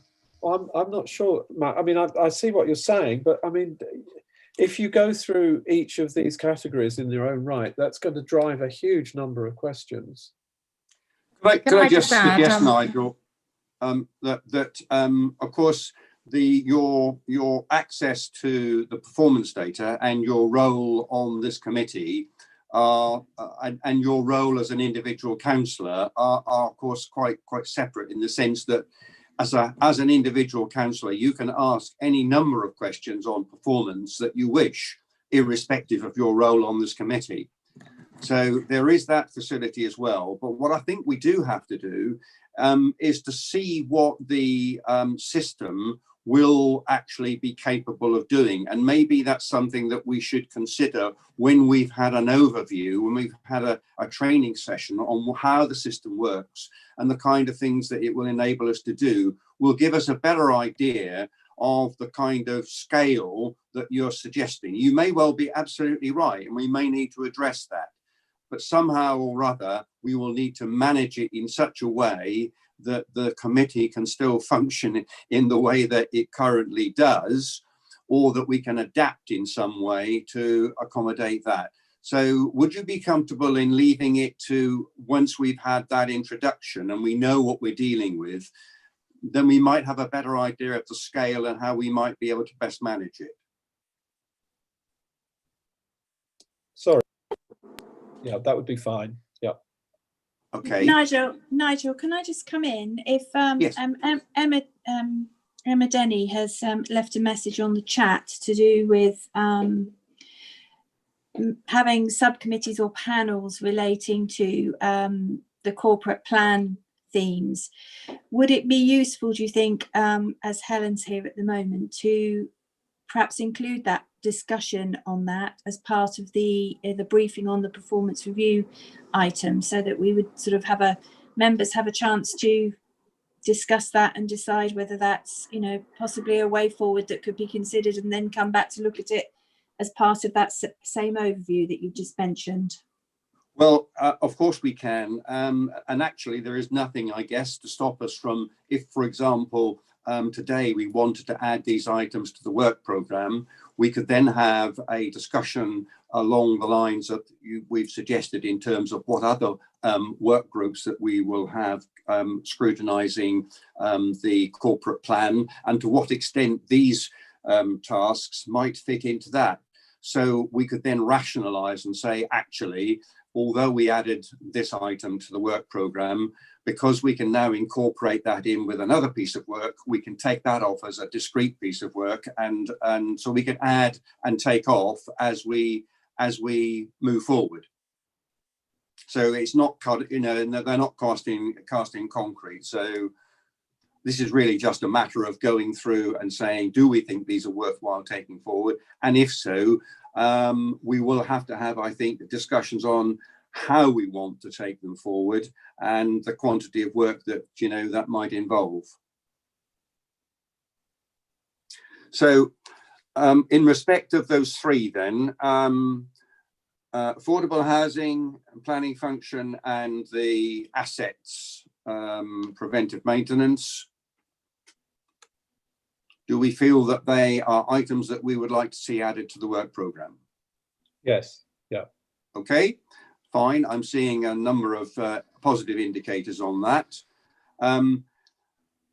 Matt, do you want to go any further with respect to identifying those at this particular time, or are you content just to take them as subjects to be added to the list, and then we have a further discussion on how we want to take them forward? Yeah, I mean, we can certainly add them at this stage, and like Emma said, I think they're going to take some time potentially to reach a point, and they're all going to come at different times when they are ready to be reviewed by the Scrutiny Committee. And that's something I think that's worthwhile remembering in relation to those subcommittees that would mirror the corporate plan priorities. We might be in a position where we have a subcommittee that covers the, I don't know, planning and affordable housing, for instance, and that specific subcommittee might not have work for some time. So you'd have, I think it was originally suggested that you'd have these kind of three subcommittees that covered two priorities each, something like that. And you might have a situation where one would meet 1 month, you know, you probably wouldn't have work for them all the time. But it'd certainly take pressure off the committee. So yeah, I think if we add them now, and then we can start to discuss with officers and cabinet as and when these things might come forward, and then we can plot potential dates and how they would best be addressed. Well, I'm mindful that one of them, the planning function one, could well be a co-commissioning one with GRAC. So there's a conversation there to be had with GRAC, and the possibility there of a working group to be formed. So there's a fair bit of downstream detail to be developed before that will get up and running. Yeah. Just something else to mention as well. The other kind of statutory items you have in those kind of recurring expected items, something I just want to get a steer on there.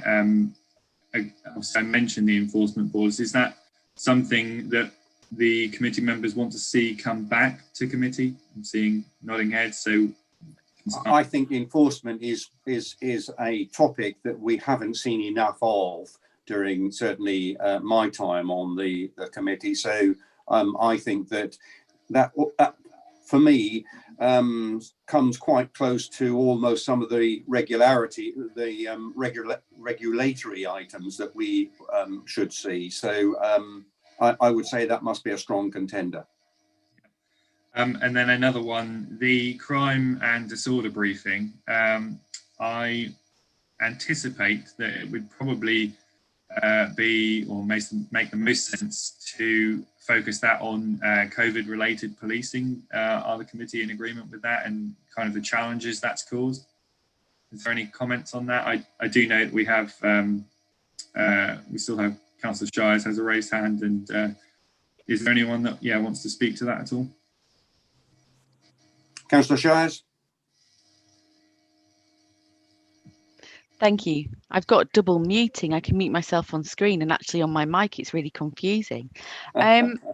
Yes. To just go back to what Matt said, I think with regards to the reporting figures for the police and crime, when we last had the Lorne Green with us, who reported last time, he raised a really concerning issue around domestic violence and domestic abuse call rates.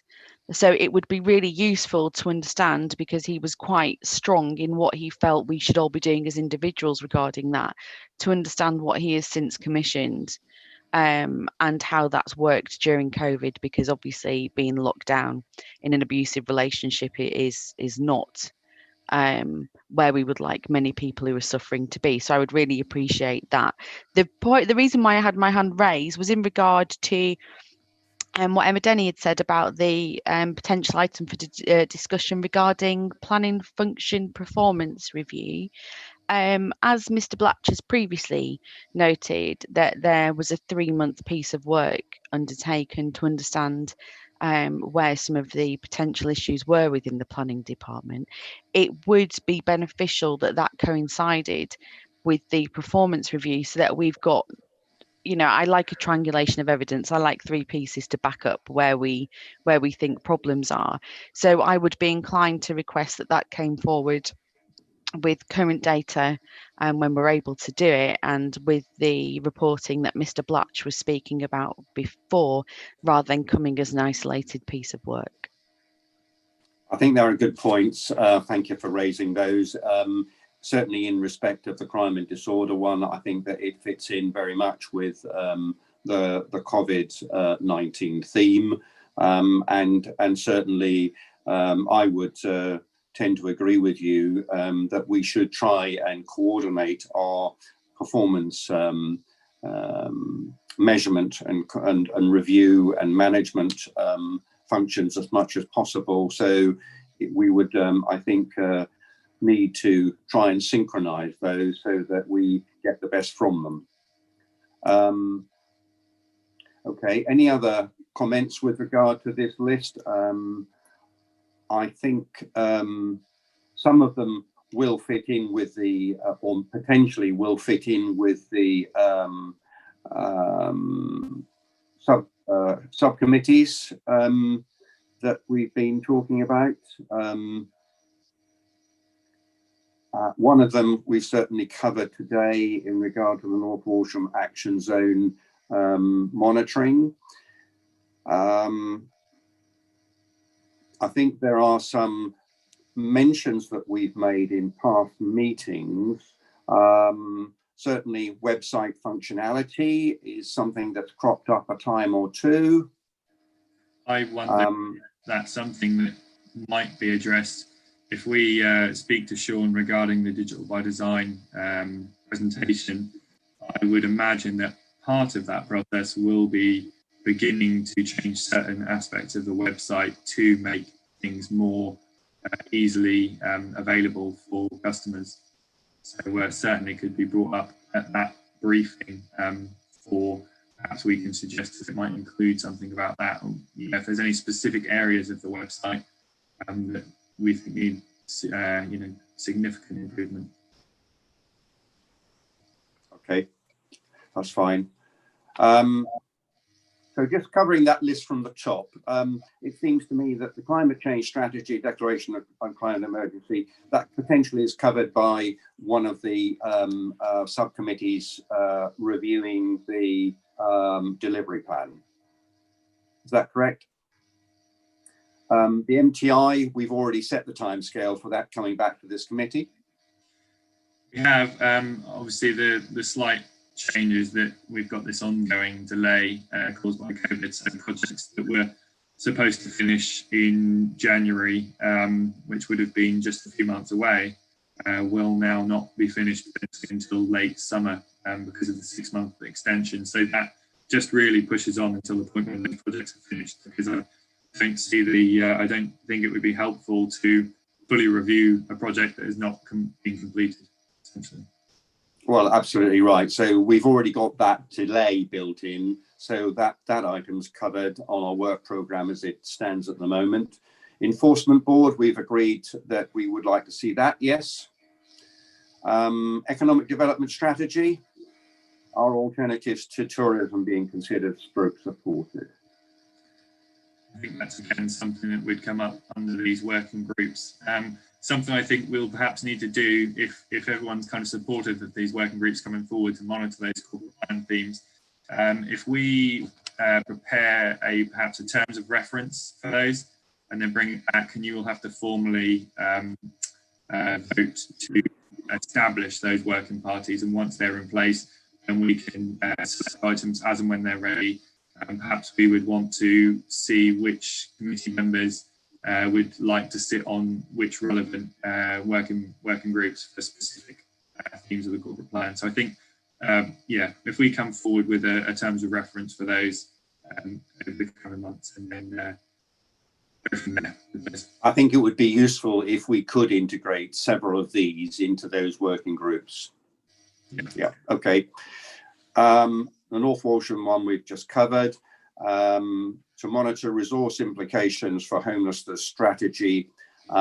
This was something that was raised at an earlier scrutiny meeting, that the strategy at that time didn't have any resource implications attached to it.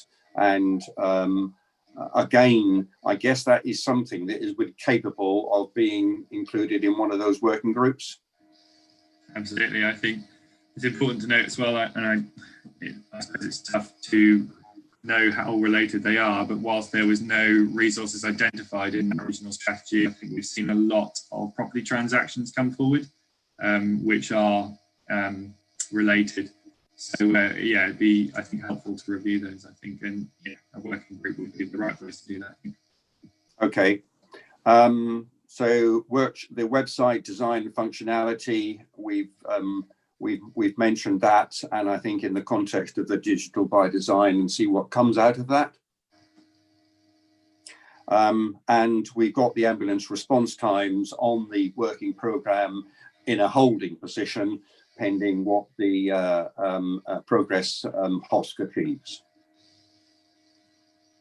Does anybody else have any other points that they want to raise at this point? I'm mindful of time, and if we are willing to deal with those in that way, I think that would be the most effective way of trying to populate the work programme for the future. I don't know if anyone's seen that. Emma has just mentioned something worthy of note. Obviously, we have a few members here today that aren't scrutiny members, but outside for the working groups, it will be open to non-committee members. So if other backbenchers wanted to take part in those working groups, they'd be welcome to join, whether that means members from CRAC or just wider members. Yes, that's a good point. And I think when we come to forming these working groups, we would want to consider wider membership, because there are members with experience and skills that we would want to use to give the best coverage that we could for those working groups. So I'm fully supportive of that. Okay, on that basis, are we comfortable with the progress in terms of how we will populate the work programme? Yeah, I'm getting several nods and indicators. Okay. You're agreeing to these items that you've discussed. So can we take a formal vote that they are added to the work programme then? Yes, do you want a show of hands? We'll take a formal vote, a roll call vote. If you could get a proposer and a seconder, please. Right, okay, a proposer and seconder. I've got Councillor Toy and Councillor Mancini-Boyle.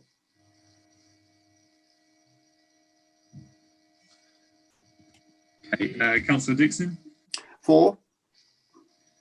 Councillor Withington.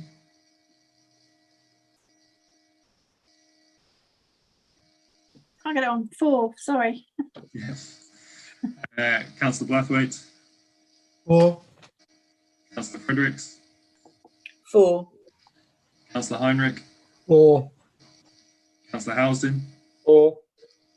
Councillor Mancini Boyle. 4. Councillor Shires. Can I just clarify that this is just for the work programme, not anything to do with the subcommittee conversation? Indeed, that's correct. Okay, yep, 4. Councillor Spagnola. 4. Councillor Toy. 4. And Councillor Varley. 4. So that's unanimous. Okay, thank you very much for that. Turning on then to item 13, it's the Cabinet Work Programme, and whether you would like to just make some mentions of the our committee work programme, Matt. Over to you. Yeah, in terms of November, I think there's just a few things coming forward that we need to be aware of. In addition to if we potentially have this income generations and savings pre-scrutiny session, council tax discount determinations, apologies, will certainly need to come to scrutiny. Budget monitoring report. I think that's it from the Cabinet Work Programme. I think there's some items on there regards to property transactions and housing stock. They're not something we normally look at. Okay. Moving on to the Scrutiny Committee Programme. So yeah, as you see, I've already got those, the budget monitoring on there. Something we did request, I think it was at the last meeting, was waste contract management monitoring. I did speak to Steve Hems and he's happy to bring that to the November meeting. So it looks like November would be a fairly good meeting in terms of content coming forward. And then moving forward into December, we are expecting the medium-term financial strategy. Then if I can get a lawn for December meeting, I will. Can't promise that, obviously, with schedule. And then those spaces going forward, we can begin to populate with the items that you've agreed to today, essentially. So yeah, we're good going forward now. My only comment on the November one is that the delivery plan, income generation and savings pre-scrutiny should be a workshop rather than an item on that particular meeting, scheduled meeting, because clearly I think discussions will need to be in a closed environment rather than a public one. That's fair enough. I think when we've done those sorts of workshops before, that's how they run. So yeah, once we have that report prepared, we can look to get a date in November when that will take place. Okay. Any other questions anybody has in relation to those items? Both the Cabinet Work Programme and the committee. Sorry, Councillor Withington. No?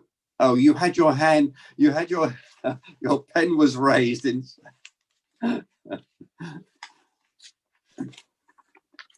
Your pen was raised in such a manner that it looked as though you wished to speak. That isn't the case. All right, thank you. There's perhaps just one other item to suggest. I think I looked back at the minutes when the splash update was last given. Obviously, we had that request to Cabinet for a piece of work to be done on the viability of whether closing the existing site early would have any impact, and that was all dealt with.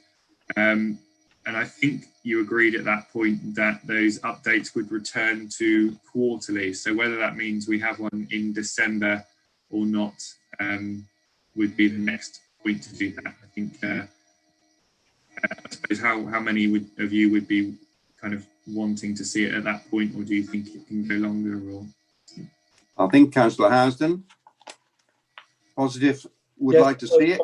Most definitely, please. Yep. Okay, yeah. Yeah, I think there's a. I think we decided on a quarterly basis, and we need to then schedule it in on that time scale. Okay, yeah. Okay, right. I think that's everything done on the agenda today. Then I see nothing further for us to consider. So unless anybody else has got any other points in relation to that, no. Do you want a vote in relation to those items, Matt? You're just Or noting work programs, so that's fine. Just you can show your hands if you like. A show of hands. Noted, yeah. Thank you. Right, okay, that closes that item, and I think that's the last item on our agenda. So I formally close the meeting today, and thank you everyone for your contributions.